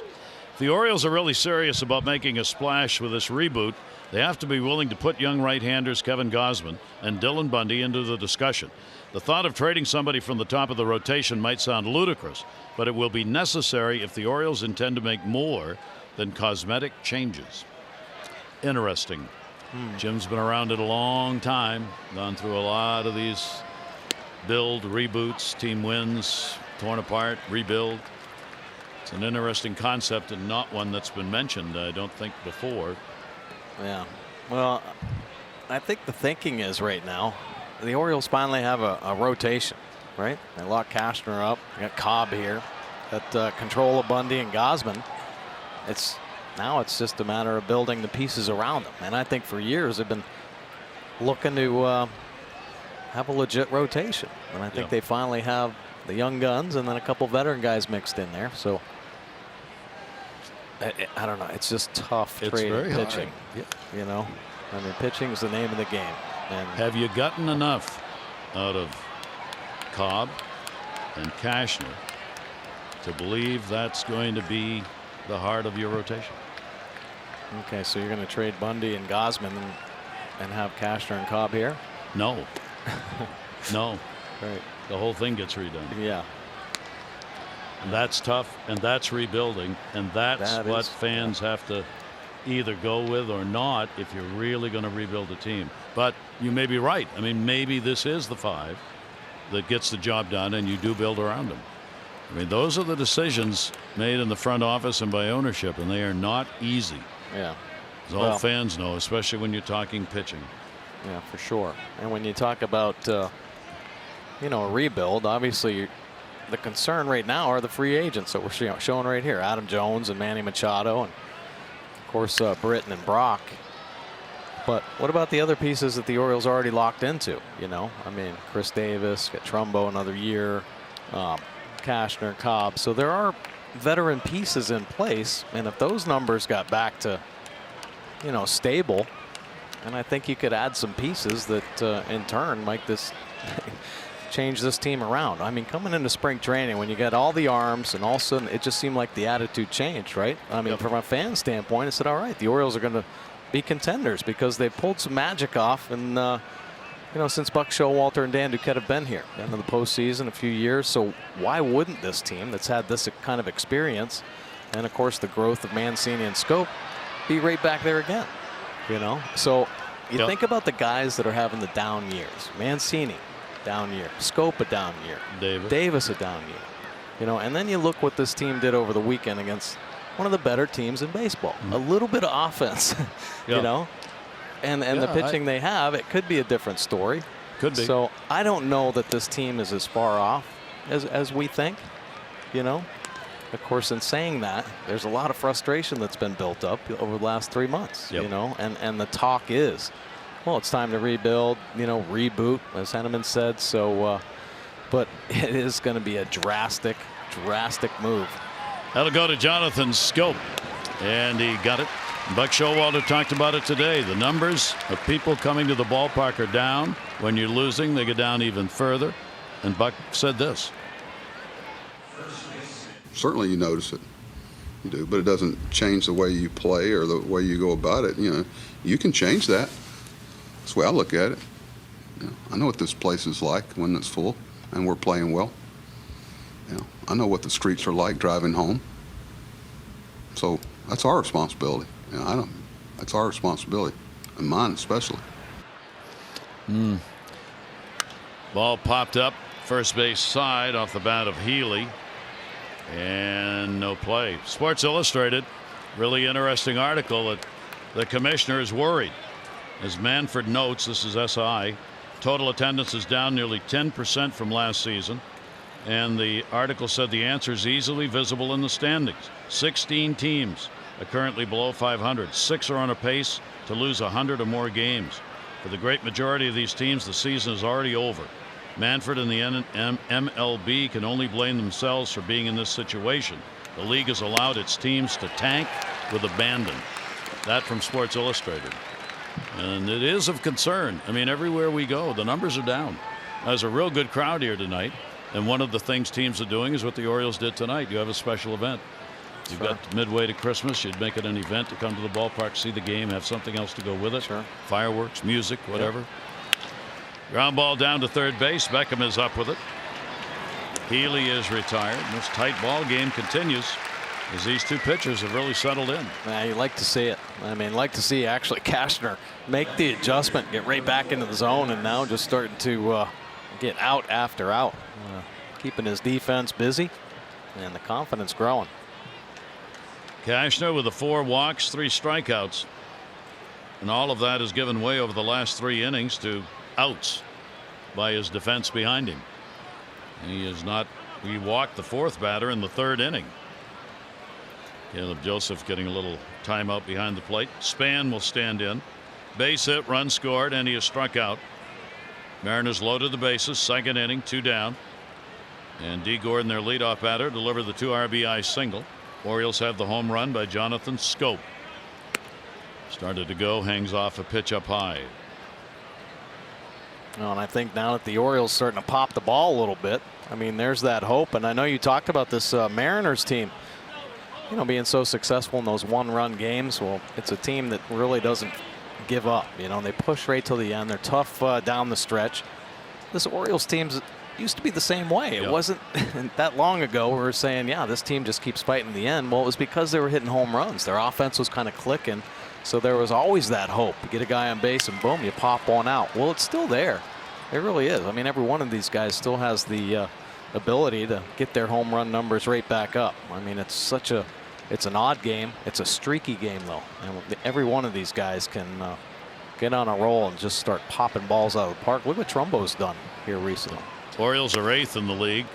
And to that point, today on the road trip over the weekend, we heard more players, including the home run hitters, talking about the need for the Orioles to expand their offense, that they need to rely less on the home run, get a little speed, get some hit and run, go the other way, pick up some double singles, and then the home runs, if they're there, you got guys on base and they pile up the runs when you do that. Hey, that's the name of the game for everybody, right? Yeah, I mean, really, I think that's what the Orioles have been striving for a number of years now, just to be a more well-rounded offense. You know, a few years ago they were stealing some bases, but then it just all of a sudden got to the point where, all right, there isn't enough team speed. Let's just play for the home run. So that's what they did. They just bopped and they kept bopping. Well, when our boppers aren't bopping, we're not scoring. That one is hit high in the air to right field. Speaking of bopping, Rasmus going back at the wall, and goodbye home run. Up onto the flag court. Denard Span delivers the long ball and gets that run back, and a 3-1 Seattle lead. Boy, moonshot right there from Span. Looked like Rasmus had a beat on it. But just kept carrying up onto the flag court. 7th home run of the season for Denard Span, and there's that player we were talking about adding to this offense. A little four-seam fastball. Inner third, boy, just dropping the head. The lefty down and in, dangerous place to go. At the big altitude, just up onto the flag court. 3 of the 7 home runs have come since he joined Seattle from Tampa Bay. And Cashner gets bitten by the long ball as Span puts it out. 14th home run surrendered by Andrew Cashner. Herman up. I think he 9-ironed that off the plate. Davis a spinning ball and gets it there just in time. Cashner over to cover as Chris had a weight on that. It was going all over the place on him. And by a step, he out-recorded. A run in, 3-1 Seattle.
With boughs of holly, fa la la la la la la la la.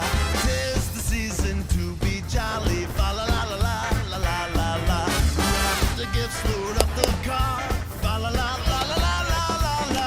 We're headed down to where the good times are, fa la la la la la la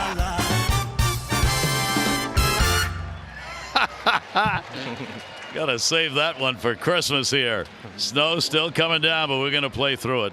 3-4-0 for Seattle and 1-3-0 for the Orioles. Reminds me of high school ball up in Maine, man. That's right. That's right, middle of July. Right. Only wasn't fake. All right, Orioles down 3-1. And that's going to be a base hit to right field. That's part of what we were just talking about. Take it where it's pitched, go the other way. He did. He's 2 for 2. Manny's been on all 3 times to the plate, having also picked up a walk. A beautiful swing right here by Manny Machado. Looks like he could do this in his sleep. Just backing the ball up, pulling the hands inside, and staying on the inside of the baseball. Bullet right back to the right side there. 103 miles an hour off the bat of Machado.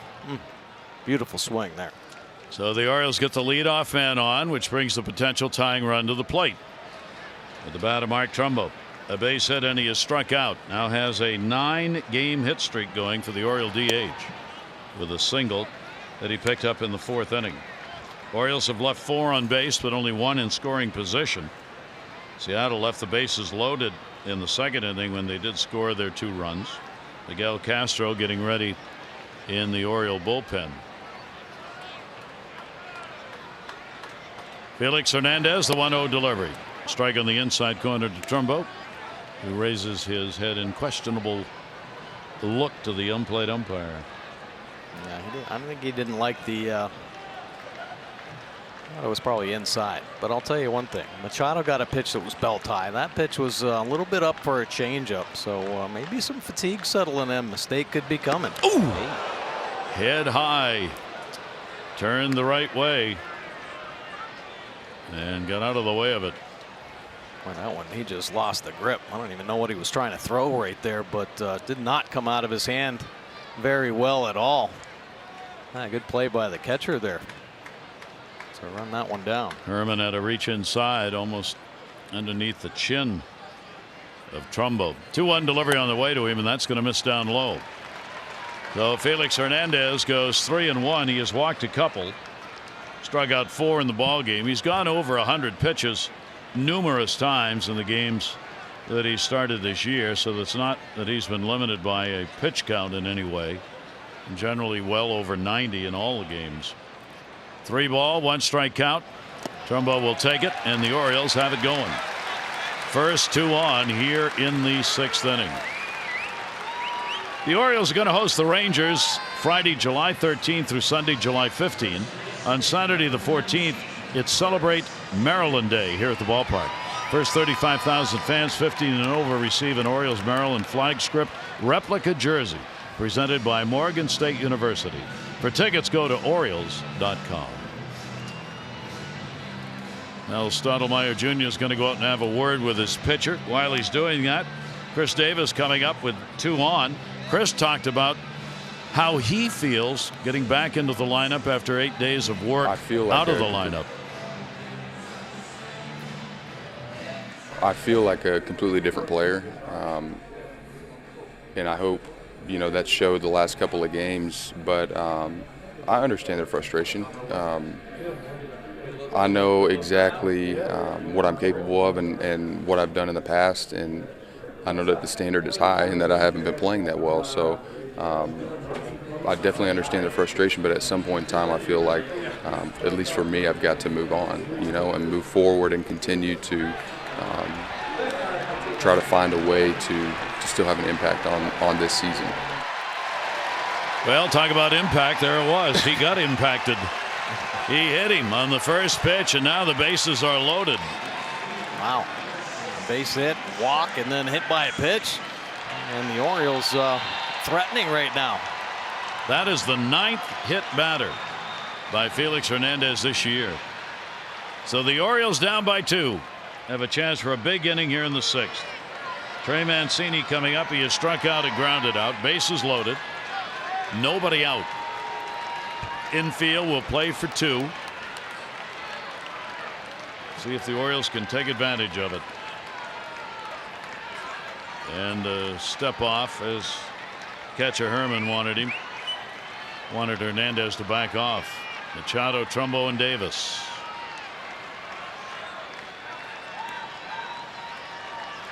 Hernandez delivers to him. Hit hard, and a foul ball. Boy, he just missed. A multi-RBI hit right there. My goodness. Buck's coming out. Oh, all right. Corey Blazer is the third base umpire. Oh, we'll get a good look right here. Old change up. And Mancini gets all over it. Looked like it was hooking pretty hard. Ran right in front of it as it got to the line. And play on. That was foul. Sure was. Just got out in front of that changeup. My hair. So a 1 strike count on a hard hit ball. That ball's going to go to short. Chance for 1. They'll get 1 at second base. RBI will be picked up by Trey Mancini. Segura with a fine play to prevent that ball from going into left field. Boy, that was a beauty right there. Talk about the defense on this team. My goodness. Segura preventing a potential huge inning here. Trey Mancini, the hard ground ball after just missing extra bases, going foul, but Segura taking another one away. Whew, what a release to get it to Gordon, get the force at second base. How about how quickly he got the ball into his throw hand and then up onto the knee. Man, oh man, that's a gem right there. All out effort just to get in the glove and then somehow get rid of it and back to second base for the first out. Mancini gets his 23rd RBI. Runners at first and third. 1 down. Jonathan Scope. Yeah, right off Hernandez. Barehanded Segura and another great play. They get an out. A run will score. 3-3 ball game on a smash by Scope. It came off Felix Hernandez. Wow. Yeah, lucky that wasn't a double play. Take a look. Looked like it went right off his glove. 100 miles an hour off the bat. Scope squaring a couple up, but there's Segura again. How about this play? The bare hand. Full speed. He's a good 5-6 feet in on the grass, making that play on Jonathan Scope. Another run crosses, but boy, oh boy, some tough luck. Mancini and Scope. So Jonathan Scope, his second RBI of the ball game, that will tie it up. Will leave a runner on at second base, and Segura has been the story of the inning for Seattle. The Orioles have gotten back to a tie ball game. And here is Beckham. He has grounded out a couple of times in his return to the Orioles lineup. Now gets a shot at it with a runner on at second base and 2 outs. They will get Pazos up in the pen. As Mike was right, Hernandez may be closing in on an empty tank here as the Orioles are getting some pretty good pitches to hit. Yeah, really starting to square up the baseball. Some good ABs, but man, oh man, Seattle throwing the leather around. 0-2 is the count. Orioles 0 for 4, runners in scoring position. They have left 4 on. Scope is at a home run. Ground out RBI. Orioles getting 2 here in this inning. Trey Mancini picking one up on a fielder's choice. 0-2 deliveries way outside. Herman had set up way outside, but not even close. Trying to get Beckham maybe to bite on the wide breaking ball there, but just to change the look. Eye level change. Nice block by the catcher. And there's full advantage of this count right now and so many different weapons. Mancini's the runner at second. Potential go ahead for Beckham. 1-2. Beckham gets it to left field. That's going to fall. No! A great catch. Denard Span. How about the defense on the left side for Seattle in this inning? As Span comes on, slides, and backhands it. The Orioles, though, will pick up a couple of runs, and here in the 6th inning, they've tied this game up at 3.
a strong innings, only scattering the 4 hits, 3 earned runs on the board. Did have 4 walks. Tough second inning where a couple runs scored, and then of course solo shot by Span. And the 3 runs, 100 pitches. Oh, he's out of the game. Quick pitching change, just like a Jiffy Lube signature service oil change. In and out fast, and you never need an appointment. Miguel Castro coming in out of the O's bullpen. This will be his 31st appearance. Couple wins with a 2.51 earned run average. Got 31 punch-outs in his 46 2/3 innings of work. Castro slinging it from the side. Heavy fastball, mid to high 90s. And that really keeping everybody at bay. Opponent's hitting just 212. Righty's only 204, and he's only given up a couple long balls. He's really become a workhorse for the Orioles. 46 2/3 innings. That's 5th most among major league relievers. Pitch will be taken outside. So Castro on in a 3-3 ball game. Heredia hitting in the number 9 spot. Has walked, grounded out. Then you got Gordon and Segura top of the order. 1-0 slider is going to be away. Felix Hernandez running into some trouble in the 6th, and but for the defensive help behind him, Orioles could well have put up a couple more runs in that inning. 2-0 count. Castro worked in Atlanta in that long game on Friday night. Pitched very well. 3 solid innings, no walks and 1 strikeout, and everything else is 0.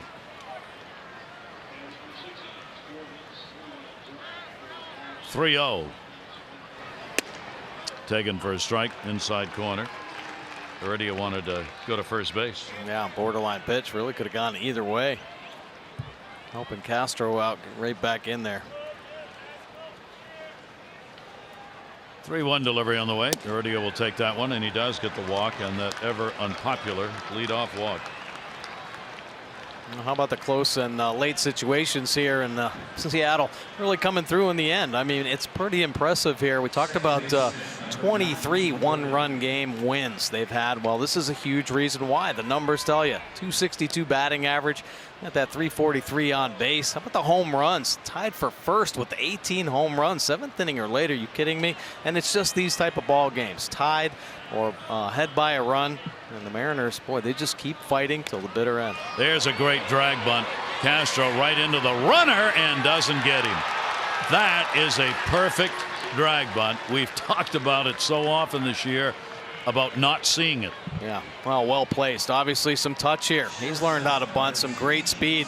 I'll tell you one thing right now, Castro as a pitcher, if you're in the line right there, you got to stick this one right in his back. That's the only way you got to play. Of course, you risk a potential error or something, but my goodness, he was feeling for it right there, and that allowed Gordon and his speed keep some pressure on the Orioles defense. So Seattle comes right back at the Orioles now with runners on at first and second, nobody out, and Segura 0 for 2 and a walk, and he shows bunt, and he was looking down both first and third. Beckham's doing that 45-degree angle thing at third to try and stay back to cover the bag if someone else can field it and get an out there. Yeah, such a tough read for a third baseman. And the job for the hitter, if he's going to bunt it at third base. Ooh, nice pick right there by Caleb Joseph. Oh, what a play. I mean, it seems like catchers make great plays every night. Of course, it just goes by the wayside because that's what they're supposed to do. But this is a pretty impressive pick. Or Caleb Joseph right there, potential game saver. The big catcher's putt. Nice play. Segura, he is second in the league in infield hits. He's got 18. Tells you about his speed. Slider, that's going to miss up. And Castro now struggling with the strike zone. The count goes to 3-0. And then you got the big boys. Haniger, Cruz, Seager coming up in the lineup. 3-0 count. And he'll take it for a strike. No argument about that one.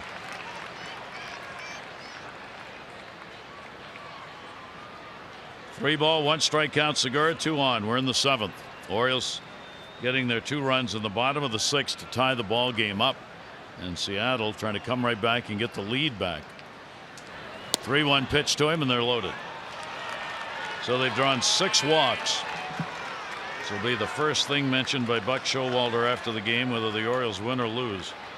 And there are runners on at first, second, and third. Yeah, well, it doesn't help that you're getting multiple walks in innings. You know, these 2 walks here, painful right now. Of course, Cashner's he had 3 walks in the second inning, and one of those walks ended up scoring. Yeah, tough situation right now. He's got to get right back in the zone. Of course, he's got the good movement on that 2-seam fastball. He's 1 pitch away from a nice little double play, and there are opportunities to obviously get that force out at home.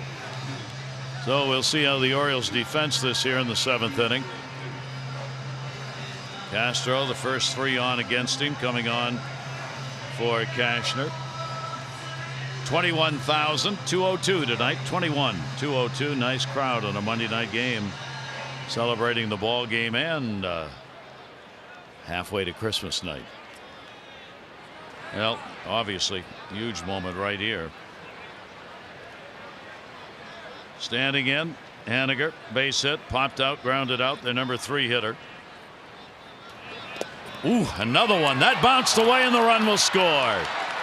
Caleb got a glove and a shin guard on it, I believe, and just couldn't get it in the glove. It'll be a wild pitch and a run scores. Man, that's going to make another great play on a slider, just holding on to it a little too long, spiking it in the lefty's batter's box. See Caleb catching it with the glove, but then kicking it with that left foot as it comes around. Tough break right there. Had it on the dirt, but see the good speed, able to score. So Heredia, who reached on that leadoff walk, crosses. Now runners at second and third with nobody out. Back on top, Seattle 4-3. And Haniger with a 1-0 count. He will foul that one back. He was looking for a long ball on that swing. Oh, yes, he was. Staying on that backside. That's a leap and sweep right there. Elevated fastball. Fortunately, just up in that upper third. Little bat head drop. You want to drive that one out over the bullpens. 5 wild pitches by Castro on the season. This one resulting in a run. 1-1 delivery on the way. Another big cut, foul back.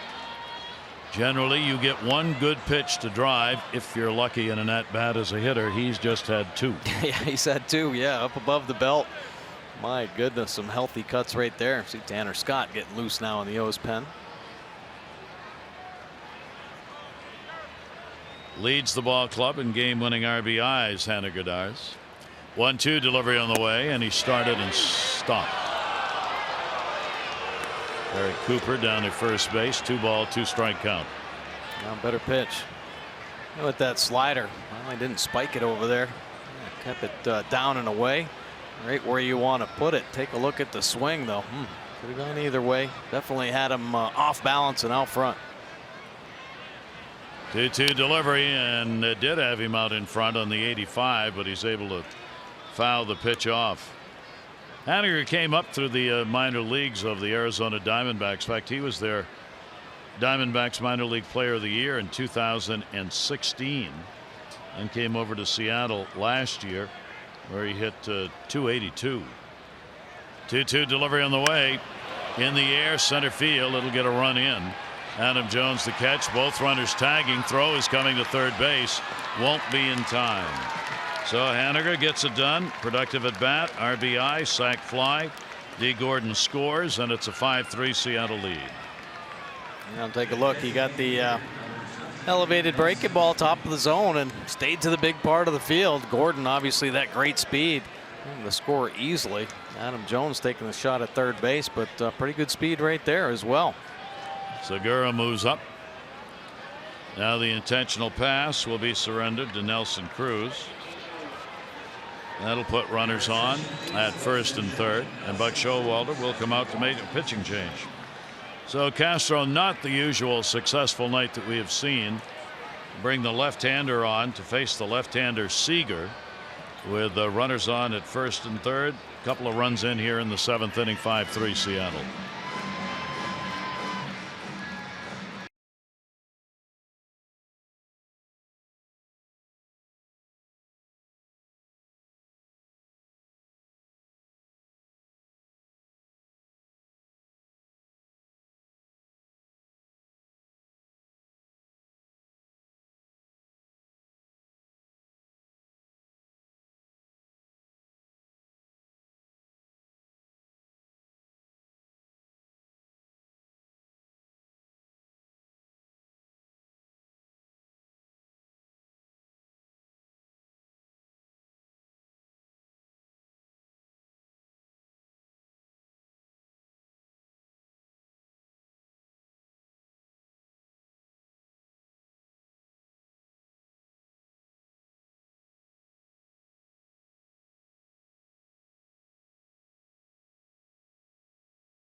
for all military by sharing a photo or video with hashtag Hats Off for Heroes. For each post, T-Mobile will donate $1 to support veterans. Well, Seattle getting the lead back here in the 7th inning, 5-3, and there's still only one out. And take a look at Tanner Scott's numbers on the year. 18th appearance out of the O's bullpen, a 7 earned run average. He's been getting roughed up a little bit, but not so much here at his home ballpark. 2.61 earned run average here at home. He's only given up 3 earned runs in 10 1/3, but the road a different story, obviously. Opponent's hitting 282 off Tanner Scott. That righty's, man, oh man, way up to 326. Getting on the big fastball. Command's gotten much better. It's just utilization of pitches right now for Tanner Scott. And boy, can he keep him stranded, and that is his job right now. Seager stands in, 1st and 3rd, 1 away. Now Seager has actually hit better against left-handers than right-handers this year. He's 257 off the lefties and 207 off right-handers. 4 home runs, 4 of his 13 off lefties. So you got a hitter who's hit better against lefties than a pitcher who's shut down left-handed bats in Tanner Scott. 1st and 3rd, 0-1. Another one fouled right straight back, 0-2. Boy, that's a good fastball, a short armor, 98 miles an hour. You see Seager, a couple good cuts right there. He's not phased at all by the heavy fastball.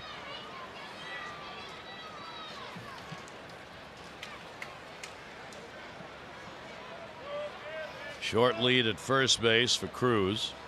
0-2 delivery. Seager will get down swinging. So Scott getting what the Orioles hoped he'd be able to do right there. Gets a K. Man, that is some filth right there. A couple 98-mile-an-hour fastballs and a 91-mile-an-hour slider. Take a look at the Mercedes pitch cast. Inner third, outer third, and a 91-mile-an-hour slider that ends up over in the right-hander's batter's box. A nasty pitch. My goodness. Dare I say unhittable. I don't know how you can get that one. 25 strikeouts in 18 innings for Tanner Scott. Now we'll face Healy. 0 for 3 in the ball game. A soft line out. He is struck out and he's grounded out. 1st and 3rd still, but there are 2 down. Ryan Healy waiting over the top and a pitch in on him. He's hit 242 off lefties, 264 off righties. So Scott trying to stem the tide here with 2 runs in already, giving Hernandez a chance to be the winner. Foul ball.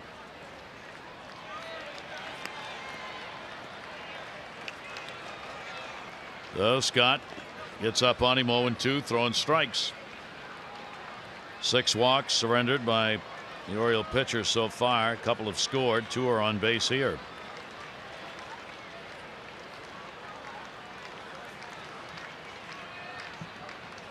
Runners off 1st and 3rd, and he gets him as well. So Scott comes on with a couple of big Ks.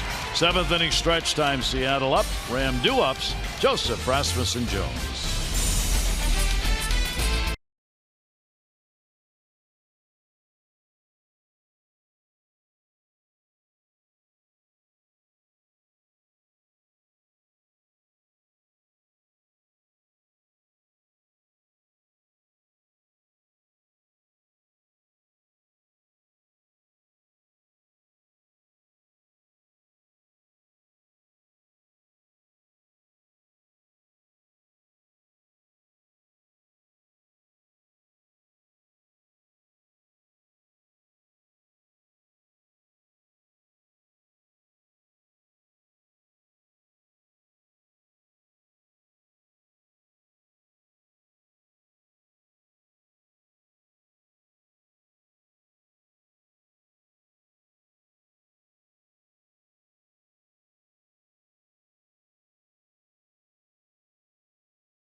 Broadcast presented by authority of the Orioles may not be reproduced or retransmitted in any form, and the accounts and descriptions of this game may not be disseminated without the express written consent of the Orioles. So Seattle coming back in the 7th inning, couple of runs and only one hit. Hernandez out. Yeah, take a look at his line. Pretty solid line. Orioles did a nice job able to battle back. Tying this one up here, 6 strong innings, only the 4 hits on the board. Of course, solo shot by Jonathan Scope. Try to get that bat going again, but the 4 punch outs he's going to give away to James Pazos. 31st appearance out of the Mariners bullpen. An impressive year. 2.08 earned run average. Only 3 walks on the year for Pazos. 25 punch outs. Last year, the walks, that was the big problem. Had a walk rate up over 4. And here, opponent's hitting just 250. And he is slinging some cheese up there. He steady diet of fastballs, mid to high 90s with the heater. So Pazos on, and the left-hander delivers. That'll be taken inside for a ball by Caleb Joseph. So Joseph leading it off, top of the order. Danny Valencia's come up to pinch hit for Rasmus. And then Adam Jones in the bottom of the 7th inning. 1-0 delivery. Caleb will ground that one off the fist. Tough play. Seager gets it. Boy, they played some defense behind their pitchers tonight. The Orioles are proud to join Johns Hopkins, University of Maryland, other corporate leaders supporting Baltimore City's Youth Works program, seeking to provide as many as 12,000 Baltimore City youth with summer jobs. To donate, visit BaltimoreCityFoundation.org. Choose the Mayor's Office of Employment Development Youth Works. To learn more, go to youthworks.oedworks.com. 1 away here in the bottom of the 7th. Danny Valencia, the pinch hitter. Rasmus had a walk, 0 for 2 in his times in the time up to the plate. 95 on the fastball. Colby on the left.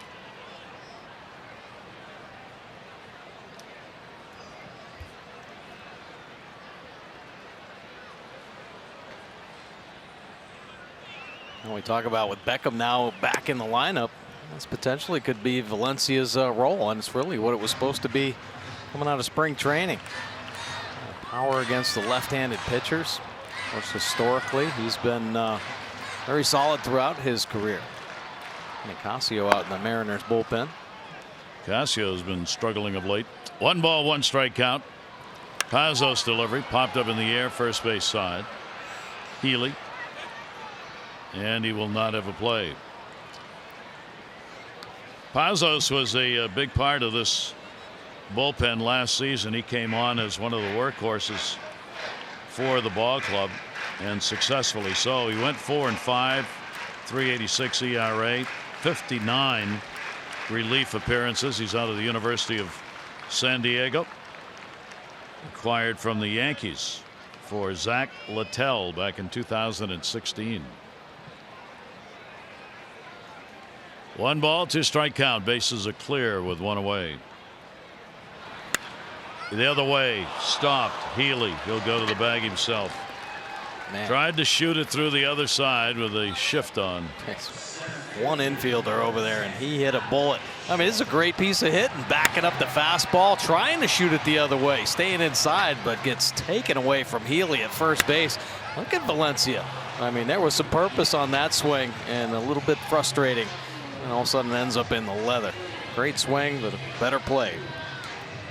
Well, everybody in the infield now has contributed a fine defensive play in this game. Yeah, they have.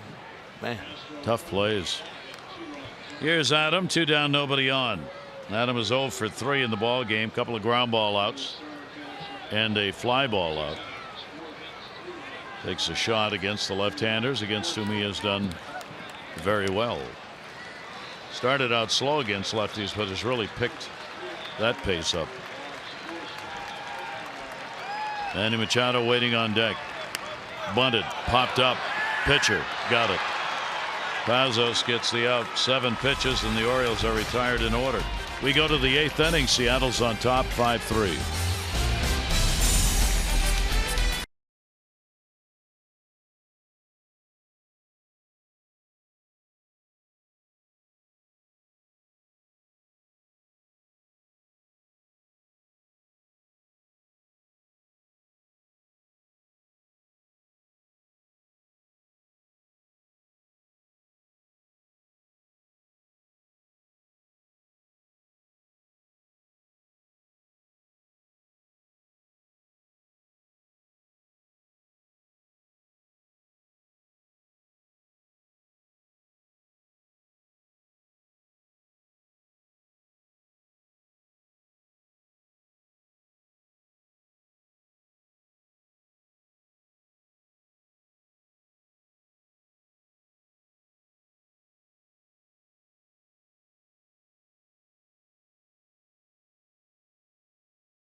one of a 4-game set against the Mariners. And boy, in the second inning, there was some problems for Castro. A couple walks, then that base hit by D. Gordon. But the Orioles come storming back. Jonathan Scope looks like he's breaking out. Yeah, solo shot right there.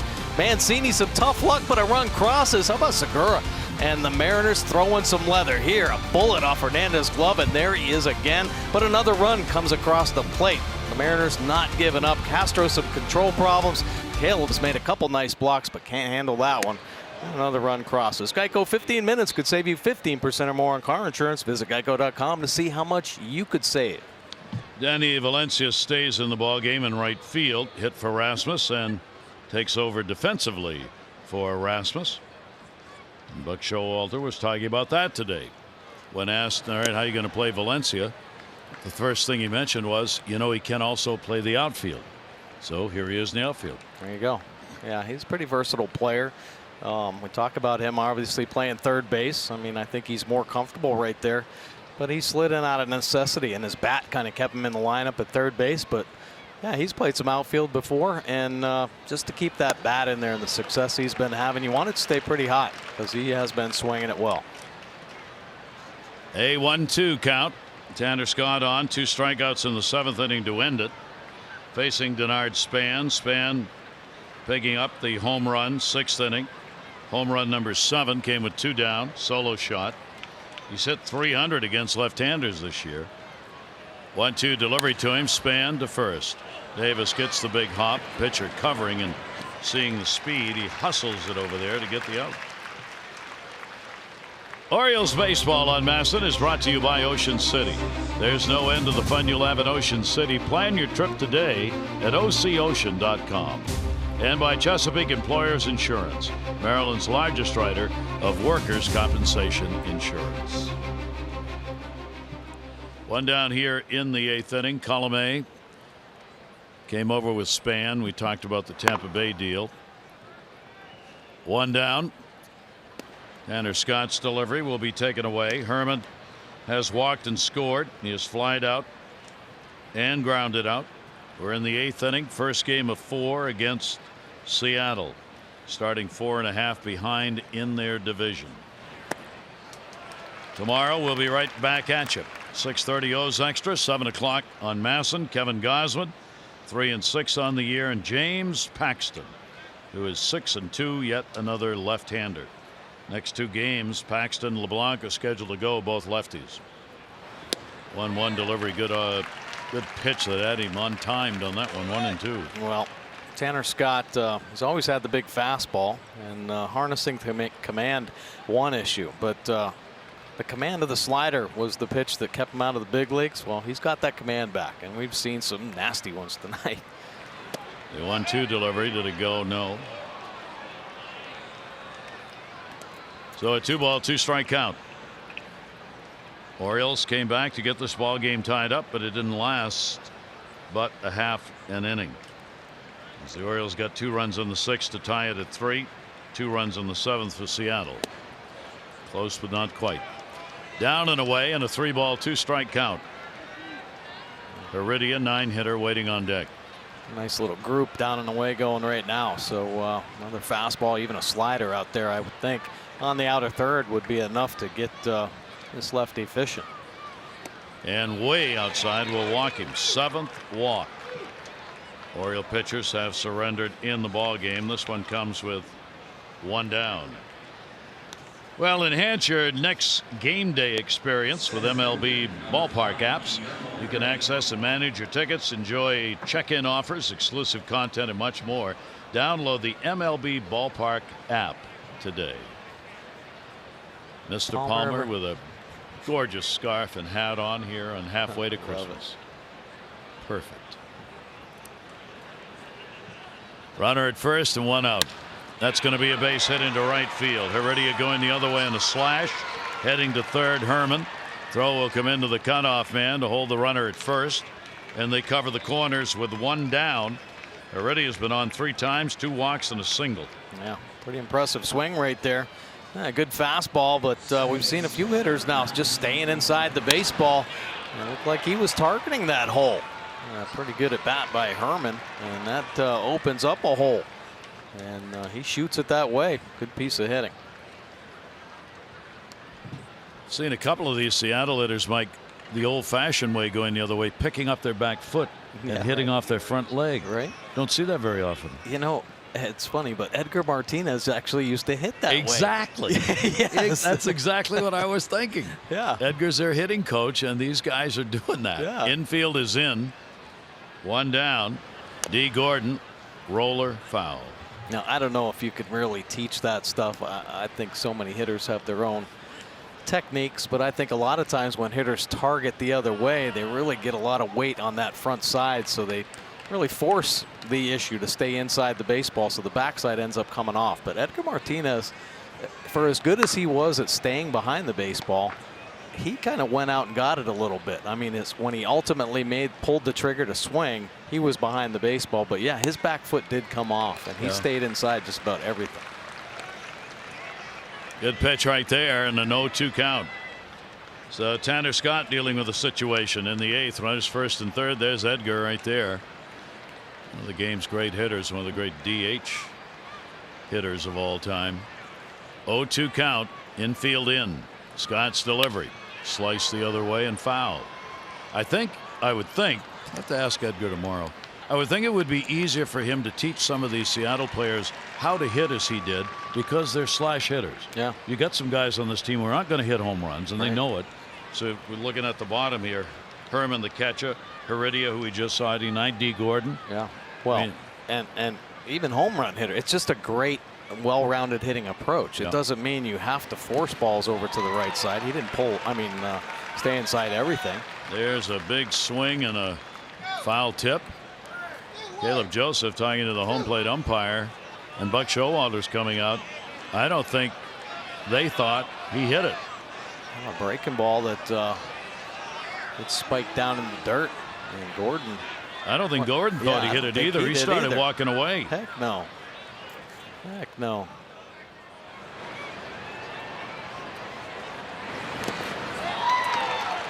Well, I don't know. Now they're going to conference, and that's what they should do, to see if anybody else had a better look. On a play like that, home plate umpire probably is in the worst spot. All right. That's so tough to see. I think you just kind of ought to go by D. Gordon's reaction. He was turned around heading to the dugout, you know. He may have gotten on the top of that ball. No, he's out of there. Wow. And now Scott Service charges out. Wow. Yeah, that's a tough call to make. A good old-fashioned argument. How about this? Yeah.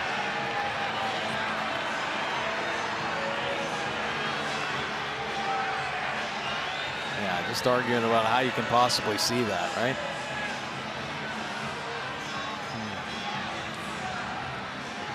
And now Buck Showalter's coming out to the other umpire, Eric Cooper. Service came out of there like Brett and a pine tar bat. Yeah, he did. He exploded out of the dugout, and you got to come out and get him back. There's Manny Acta, his bench coach, former manager.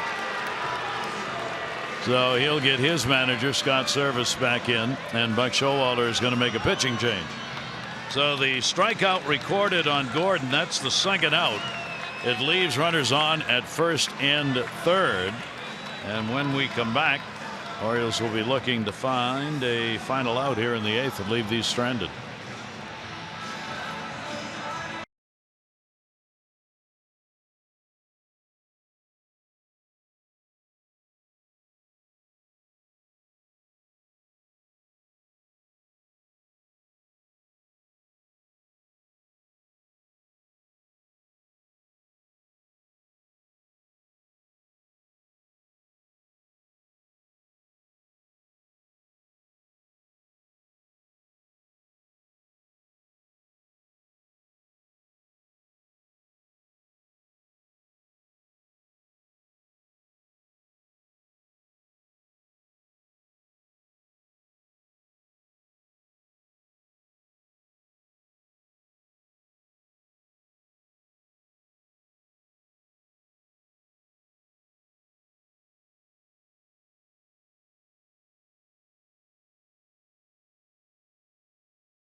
out of the O's bullpen, 3.90 earned run average, back and forth with that ERA this season. Gave up a couple runs in his last outing down in Atlanta.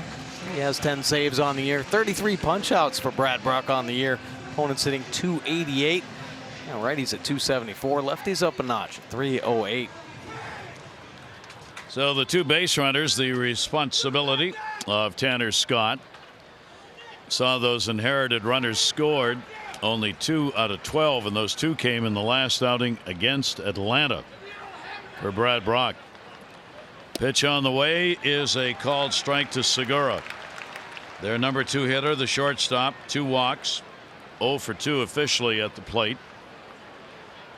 Brach in that last outing against the Braves, 2 runs, 2 hits in an inning, no walks, and a strikeout. Way outside, Caleb going out to block it with runners at first and third. A nice block there.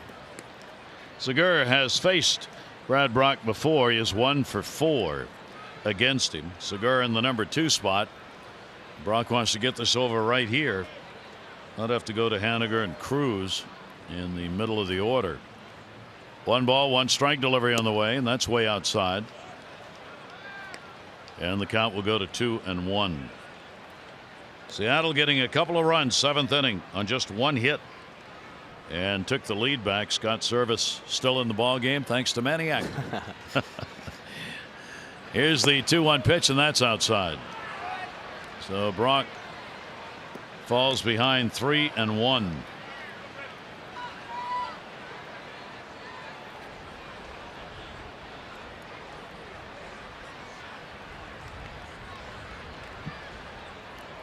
Three and 1. Runners off first and third. Going after it. So Brach gets the foul ball strike and takes the count full. So the runner at first will be off and going. Heredia.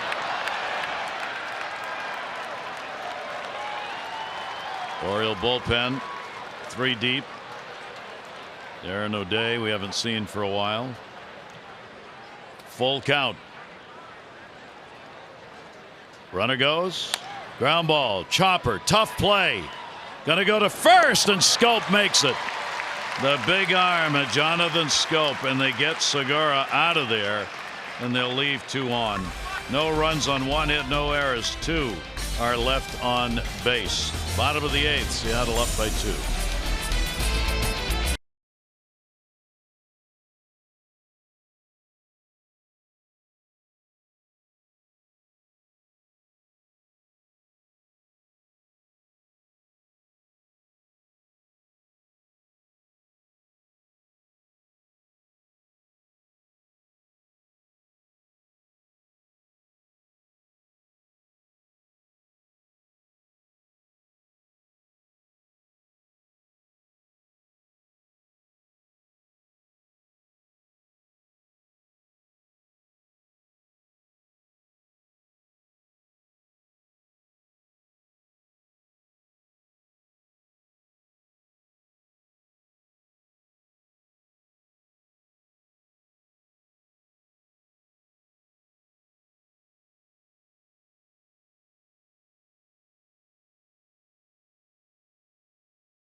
And tomorrow, game 2 of this 4-game set. Kevin Gosman will take the mound against James Paxton. Our coverage on MASN 6:30 O's Extra, presented by Southwest. Game coverage at 7. All the access you need right here on MASN. Seattle leads it 5-3. Hall of Famer Frank Robinson dressed for the season with the snow coming down halfway to Christmas. Take a look at Alex Colome's numbers on the year. 34th appearance. Of course, he's brought over via the trade to Seattle, and he's only been in a few ball games. I guess 11th ball game now with the Mariners, and the number's a little bit higher, 4.45 on the year, but he's got an earned run average up over 5 right now with the Mariners. Opponent's hitting 248 overall. Righty's up over 300. The lefty's really contained at the 182. Now Colomé, a 2-pitch pitcher, has got a good fastball in the mid-90s, but he's primarily a slider ball pitcher. So the Orioles seen a lot of him. Darren O'Day's warming up for the O's. Colomé, 47 saves last year, 58 strikeouts in 66 innings with Tampa Bay. Here's Manny Machado. Colomé's delivery will be in there for a strike. Manny's 2 singles and a walk. So another multi-hit game for Manny. He's gone 6 for 17 lifetime against Colomé. Colomé, 29 years old, out of the Dominican Republic. 0-1 delivery on the way, down the line and foul. You see the good heater, short arm fastball, 96, 97 miles an hour. Take advantage of the count. Now you expect the sliders hard and heavy coming. 87 saves over the last 2 years with Tampa Bay. 0-2 count. Manny will take the pitch down low. So Machado, Trumbo, and Davis due up for the O's. James Pazos worked an inning, 0s across. Got some real good defensive help and a couple of plays for the outs in that 7th inning behind him. Felix Hernandez, pitcher of record for Seattle, 3 runs, 4 hits, 6 innings. 1-2 delivery. Castro becomes the pitcher of record for the Orioles, 3rd of an inning, 2 runs on a hit and 2 walks. That is an ugly line. 2 ball, 2 strike count.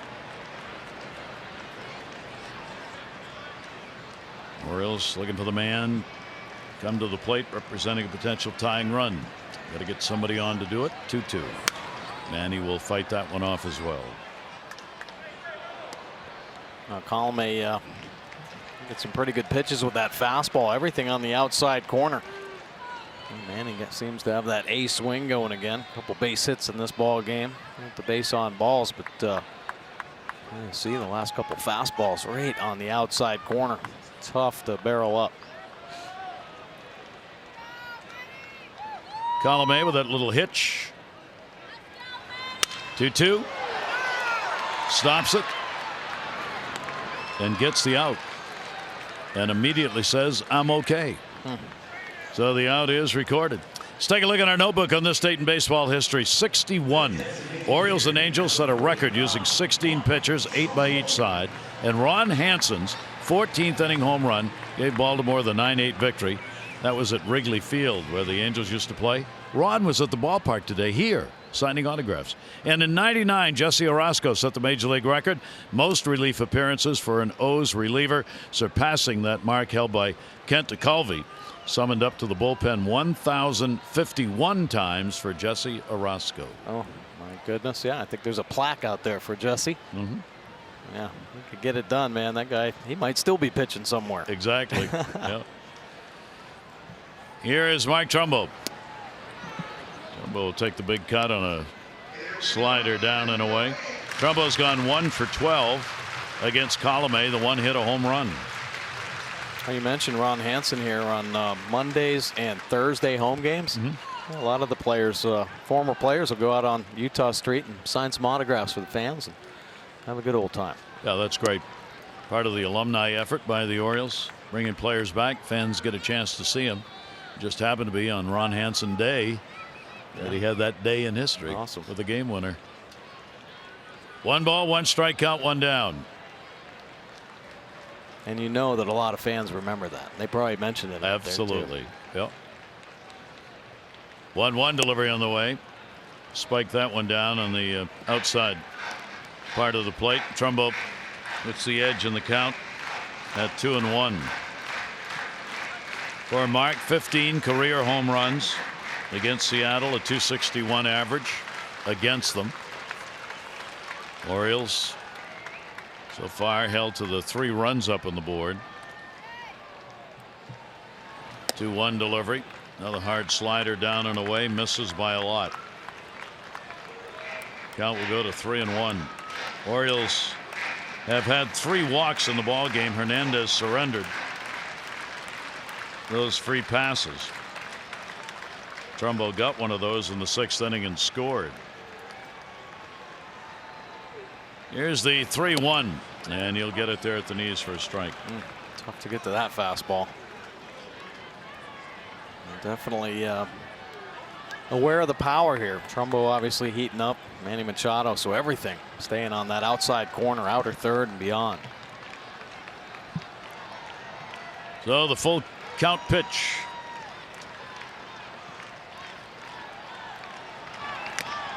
Just gets that one off the end of the bat. Count will stay at 3-2 on Mark.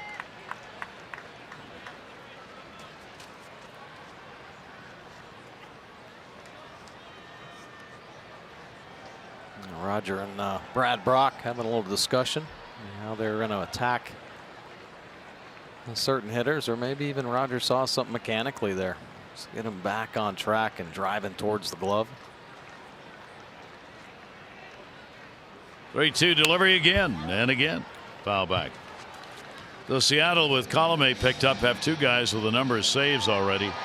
Colomé's gone 12 out of 15, and Diaz, their closer, 27 out of 30. So they kind of backed that closer role up. Mel Stottlemyre Jr. on the left there, former Major League pitcher. His dad, the great Mel Stottlemyre with the Yankees. Baseball family. Yeah, played with his brother, Todd. Yep. One of the fiercest competitors I've ever seen. Really unbelievable. 3-2 delivery on the way again. 3rd time in the air, right field, down the line. Heading to that tough corner. That'll end up in the seats. Souvenir. Haniger going over. No chance. Trumbo fouling off some tough pitches right now. Colomé making some tough pitches. It's going to be the 9th pitch of this at bat to Mark Trumbo. So Chris Davis on deck, getting a long look at Colomé.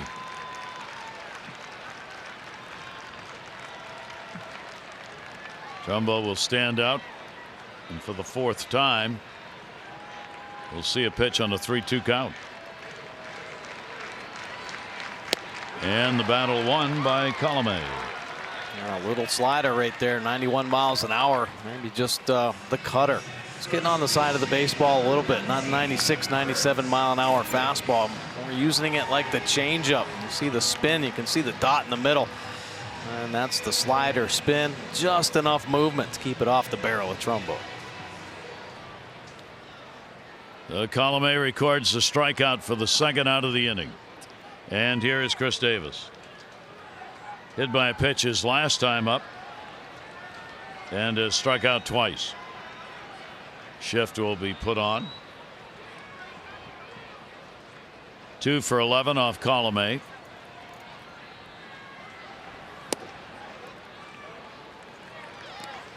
Orioles need that 1 base runner to get on here to give themselves the chance. Tied it up 3-3. Seattle came back. That's where we are right now, and that's in there for a strike.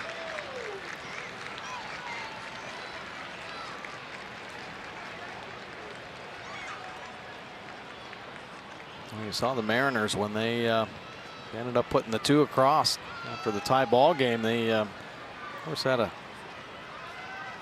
walk, but then that bunt by Gordon really kind of set the stage.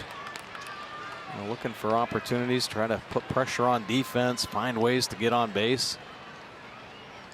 This Mariners lineup has a little bit of everything, right? Some speed, some power. Seen them use the opposite field. That's how they're winning ball games. They're not overpowering. 2-1 delivery on the way. Davis will foul that one off the other way. So the count will go to 2-2. Another one of these grinded out games for the Orioles. Orioles, they're 5-11 in 1-run ball games. So far in June, they have won 6 and lost 14 in the month of June.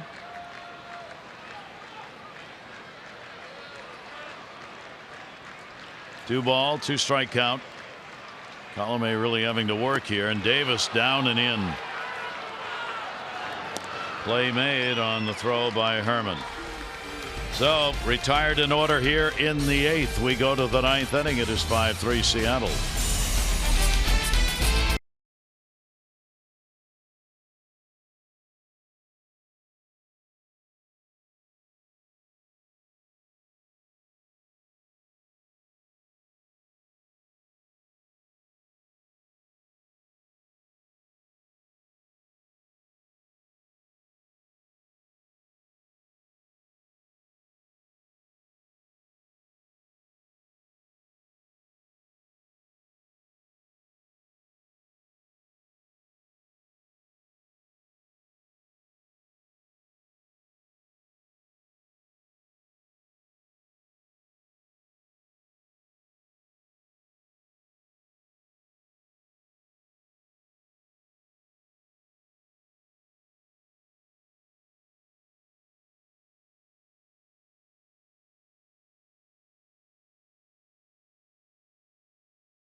Baseball on Masson, brought to you by Southwest. Low fares with nothing to hide. That's transparency. And the Snow Walter Globe going home with many of the fans here tonight who've enjoyed the celebration and still getting pictures taken out there in Santa's sleigh. Mariners up 5-3. A nice little Christmas card out there. Well, Darren O'Day now into the ball game. 19th game of the season for O'Day. Of course, stint on the disabled list. A 2.70 earned run average. Got the 27 punch-outs in 20 innings of work. Of course, O'Day, master of the slider. You got the rising fastball as well. Opponent's hitting just 205 off Darren on the year. So 9th inning, trying to hold it at a 2-run advantage for Seattle. Here's Mitch Haniger. And Haniger will take the pitch for a strike. It'll be Haniger, Cruz, and Seager. Nothing easy here in the top of the 9th inning. Haniger 0 for 1 off Darren. Straight up D against him. Right-hander's delivery. Slides that one in the outside corner. Gets ahead 0-2. A couple good fastballs right there. Painted on the outer edge. And Darren O'Day has his command. He's as tough as any righty in the game. Of course, a little tougher picking it up from the side. But boy, oh boy, can he spot it up. 0-2. Darren pitched in that long game Friday night in Atlanta. Diaz, their closer, ready to go. In that ball game Friday, an inning and 2/3 for Darren. No runs, 2 hits, a walk, and 2 strikeouts. 1-2. That's going to go to left for a base hit. Haniger reaching out, stayed in. That's the tough thing to do on Darren, but he got enough of it in a leadoff single here in the 9th. Wow. Boy, had him there, but kept that bat head out there as long as possible, giving him a chance on the slider. Like he was bailing, the hips gone. But you see the effort getting into the legs and just finding a way. You battle with 2 strikes and you do whatever you can, and just getting enough of that baseball in the end of the bat to serve it up over Machado's head. A good night for Haniger. He's had a couple of hits, 2 singles, sac fly, RBI. Now here's Nelson Cruz. 8-game hit streak, not extended. He's 0 for 3 and had an intentional pass his last time up. Nobody out. Cruz will go after heat up and in. Nelson 3 for 5, lifetime off Darren O'Day. Cruz against his former teammates with the Orioles. 348 average with 11 home runs. Playing against the O's. In this ballpark, he has hit 19 with the big home run year he had here. Pitch will be taken up and in. 1 ball, 1 strike count on Cruz. Yeah, he is a dangerous hitter, and obviously Oriole fans got a chance to see him for that solid year, but he brought a lot more than just that bat. I mean, he helped out some of the Oriole young players, Machado and Scope. He really took them underneath his wing and helped them a lot. I mean, helped lead those young guys to the postseason. 1-1 delivery with a runner at first. That'll be outside. He's been a red hot hitter. He's got the third highest average over the last 10 days, hitting .452. That's why he's the American League Player of the Week. For the whole month, he's hitting .329. That's tied for the 5th best average. And he's had more home runs in June than anyone else in the league. 10. 2-1. Cruz on a 79 out in front of it. Boy, that's a nice slider. Darren uses his slider a lot like a changeup and gets the hitters out in front. A little overcommitment there from Cruz. And just pulling off the slider. There's strike 2. 2 ball, 2 strike count. Runner not going. Cruz will take it away. Last year against Seattle for Darren, he appeared in 3 games, worked 3 innings, no runs, 2 hits, and had 6 strikeouts in those 3 innings against Seattle. Darren owns a 4-1 record against the Seattle Mariners. 3-2. See if the runner goes here. He does. Cruz will pop it back out of play. Davis over to take a look. It's in the seats. Yeah, good try, trying to ride that fastball up to the top of the zone. Cruz swung through the up and in heater for strike 1. O'Day trying to stick it in there again. So Nelson with a 3 ball, 2 strike count.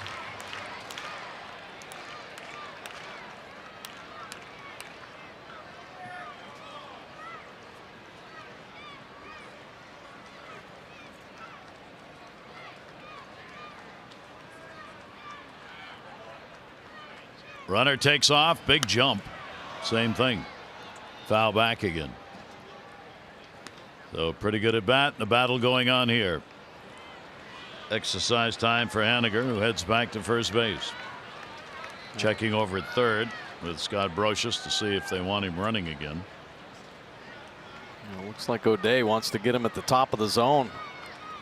Let's push it up there another inch or 2.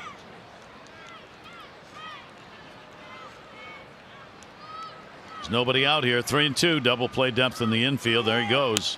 Ball popped up, this time playable. Chris Davis will put it away.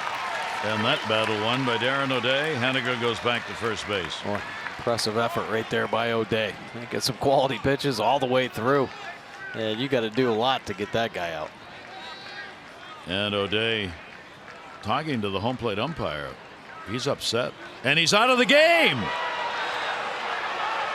Darren O'Day has been thrown out of the game. Stu Sherwater, the home plate umpire, and Buck's having to back him off physically. And I do not know what started that. Jeez. And Buck is now livid. What the heck happened there?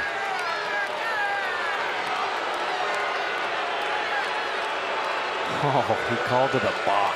Oh, my Lord. Oh, no way. Oh, my gosh. Did not see that call on the pop-up by Cruz. Wow. And now Buck's thrown out.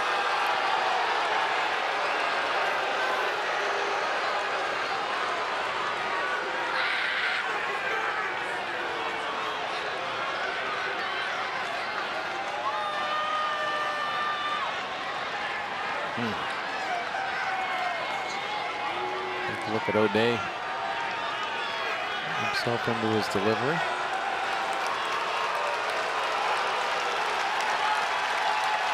Who called the balk? Yeah, right? I don't know. The home plate umpire did not call the balk while we were watching. Watch the first base umpire.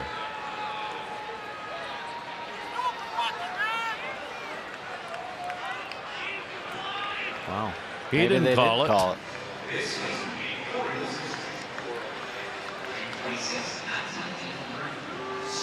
Buck is thrown out of the game. John Russell will take over the bench coach. I didn't see any umpire call. I didn't see anybody Unless it was call a the third ball. base umpire.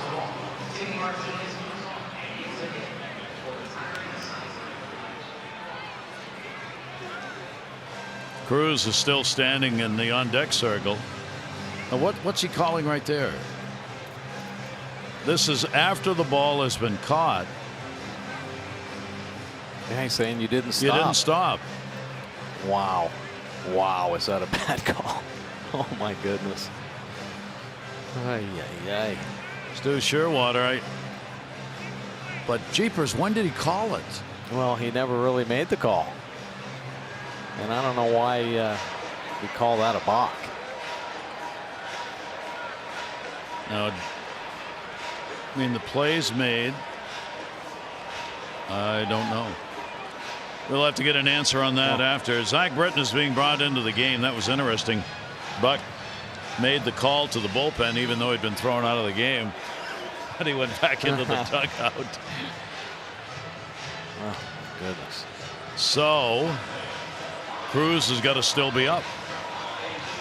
Nelson Cruz is waiting, and a runner's going to be at second base. Man, oh man. Because that was a dead ball. Once the balk is called, there's no pitch. It's a dead ball. But wow, it's bizarre that the call wasn't even made. It was made after. Yeah. It looked like it was made after the catch was made for the out. Right? It's kind of funny. It almost looked like the umpire turned around. Somebody was saying something, and then I don't know, because he did not gesture dead ball. Well, we have to get an answer for that afterwards, but apparently it was the home plate umpire, Stu Shearwater, who made the call. Zach Britton has now come into the ball game to do the pitching. O'Day was thrown out. Man. You see Britton's line here. Just getting back off the DL. 6.35 earned run average.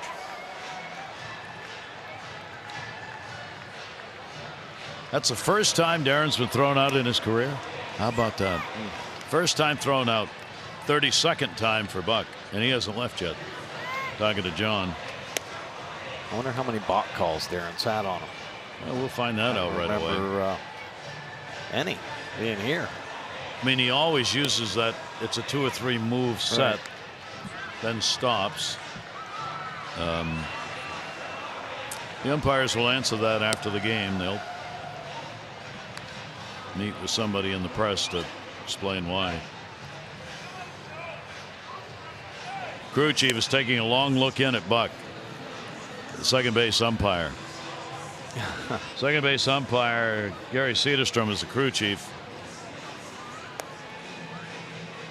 And he just was staring over there into the dugout, seeing Buck still there.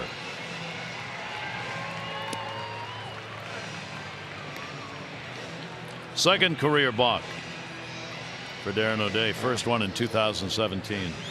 Oh, wow. Not a lot for all the pitching he's done. Right? Yeah, exactly. Which one of these two men is no longer in the ballgame? Oh, man.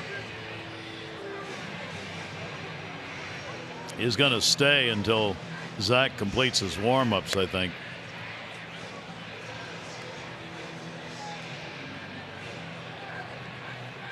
Wow. Seattle coming into this 4.5 behind Houston. Houston is tied with Toronto tonight. They're midway through their ball game and they are tied at 3-3. So you got the crew chief and the manager. He apparently, I mean, Buck's doing this because play is not in. He cannot be there while play is going on. Right. It's not going on yet. And he just wants somebody to say something right now. He's going to wait for Britton. He's got to make sure Britton's okay. Yeah.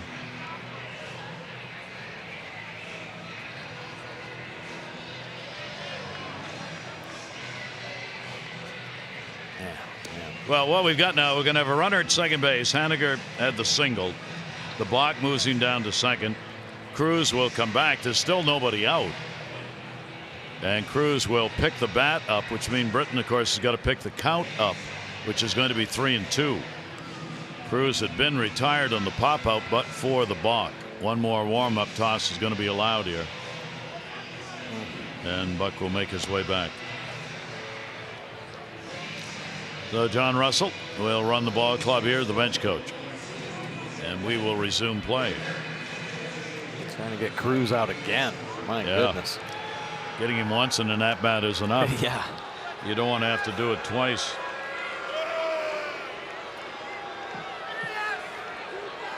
So Nelson Cruz has a 3-2 count that Zach Britton will pick up on here with a runner at second base, and obviously here in the top of the ninth inning, a big potential run out there at second. Cruz has gone 2 for 6 off Britton. I suspect has never faced him with a 3-2 count for the first pitch. Pitch on the way and walked him. So Cruz is going to go down with a walk. That's how big that play was. That'll be charged to O'Day on the walk. And Seattle's got the first 2 on here in the ninth inning. Runners on at first and second base, and Seager coming up.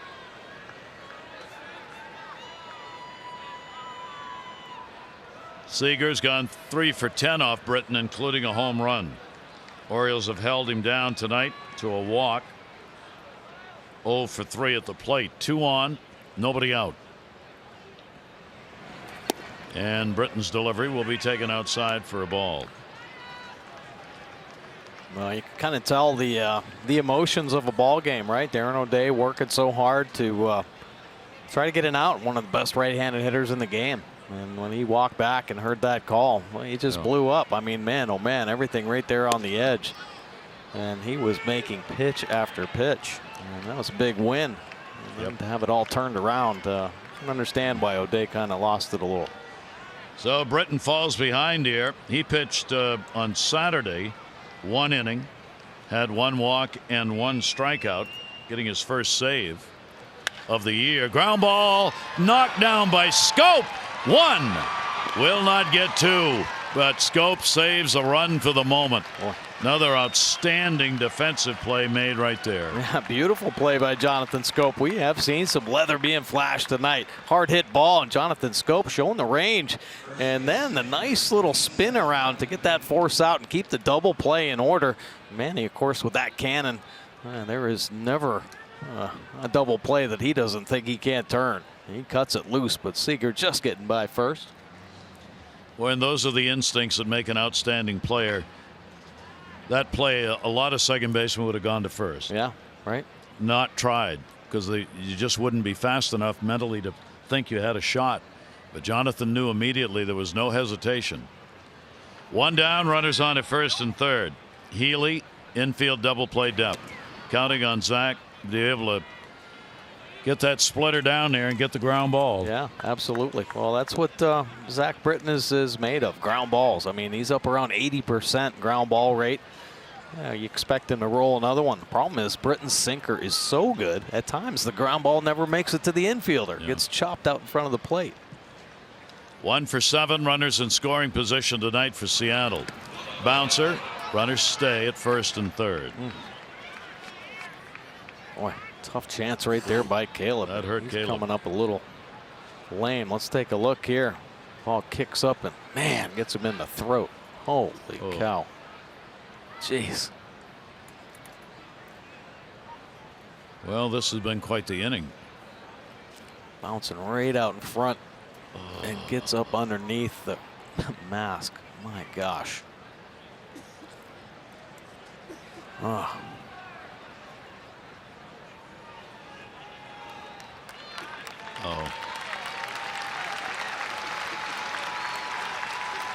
Scary, takes the wind out of you, and your throat closes a little bit, and that's scary stuff. Heck yeah.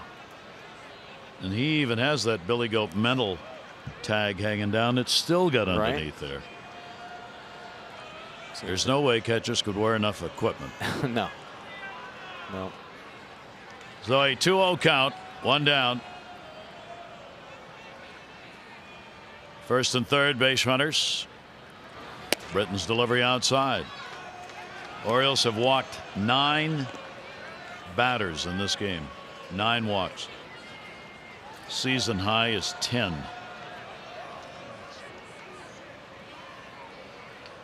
(3-0). Healy with power. Takes it. It's a strike.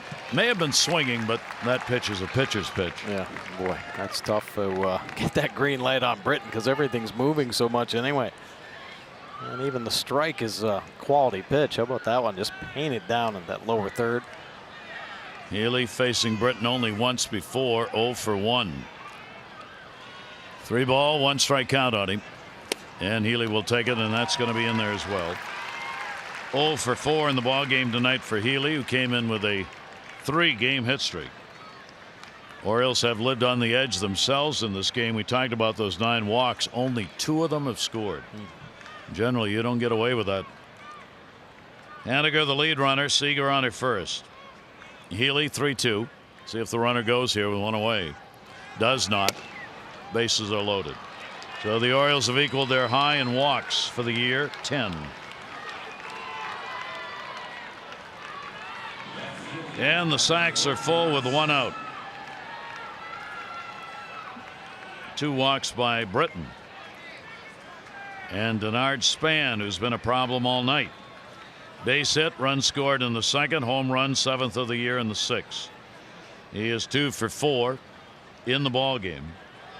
And Span hitting over 270 lifetime against the Orioles in that number 7 spot. Infield is in. And the pitch taken for a strike at the knees.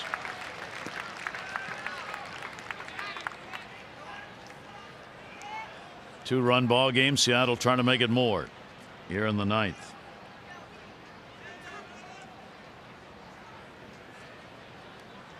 Britton's delivery to him. Span will take it. That's a strike as well. Span didn't think so. 0-2. There you go. A couple good pitches from Zach Britton.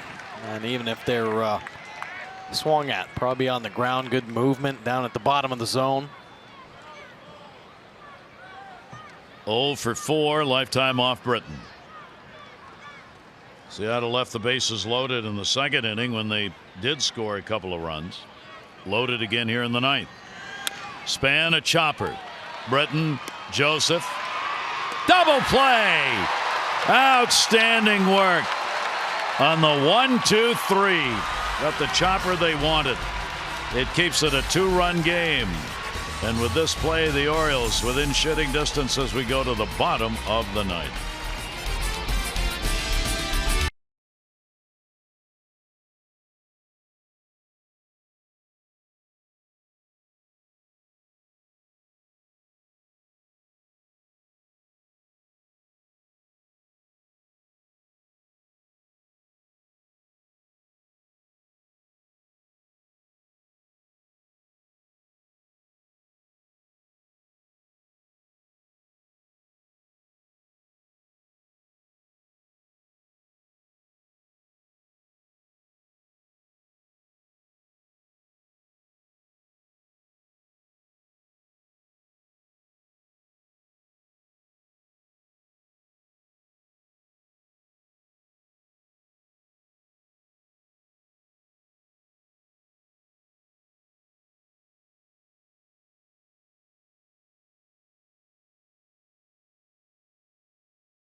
Here on the halfway to Christmas night, snow is still falling.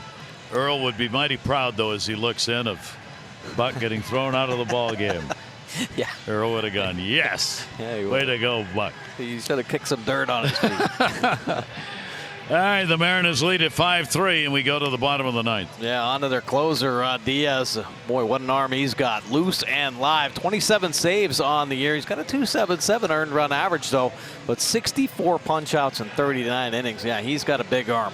Mid to high 90s, even touching 100 this year with the fastball. Got a power slider to go along with it. The opponents not much luck off Diaz, just 170. He has given up a couple home runs this season. So Diaz, who is a big strikeout pitcher, that's the name of the game for him. Mancini will face him here in the bottom of the ninth to start it. Scope, then Beckham due up. And that is in there for a strike on the 90-mile-an-hour fastball, which for him is almost a changeup.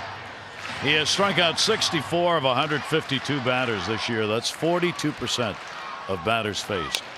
Mancini will nub it foul.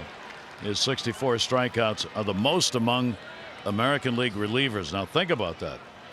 They're talking about Betances and Chapman. Right. Seattle's often said this is the best closer that nobody knows about in baseball.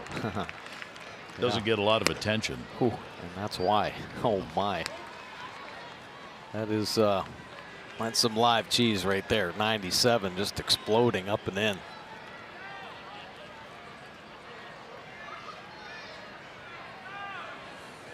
1-2 delivery, and that's what he does.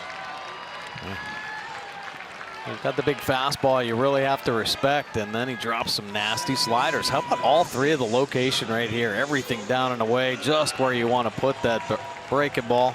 Well executed. So Diaz going after the save. Gets an out. That will bring up Jonathan Scope.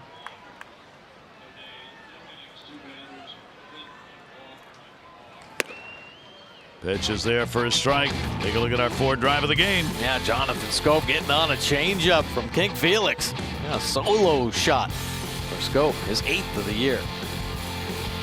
Hurry to your local Ford dealers. Great savings, cars, trucks, and SUVs. And the fastball taken down low. Interesting that Darren O'Day in the 2 box. He's had one last year, one this year. Same umpire. Oh. My gosh. Stu Sherwater. 1-1 delivery on the way. So that was another reason why the top came off so fast on Darren. Wow. Oh, my goodness. 1 ball, 2 strike count.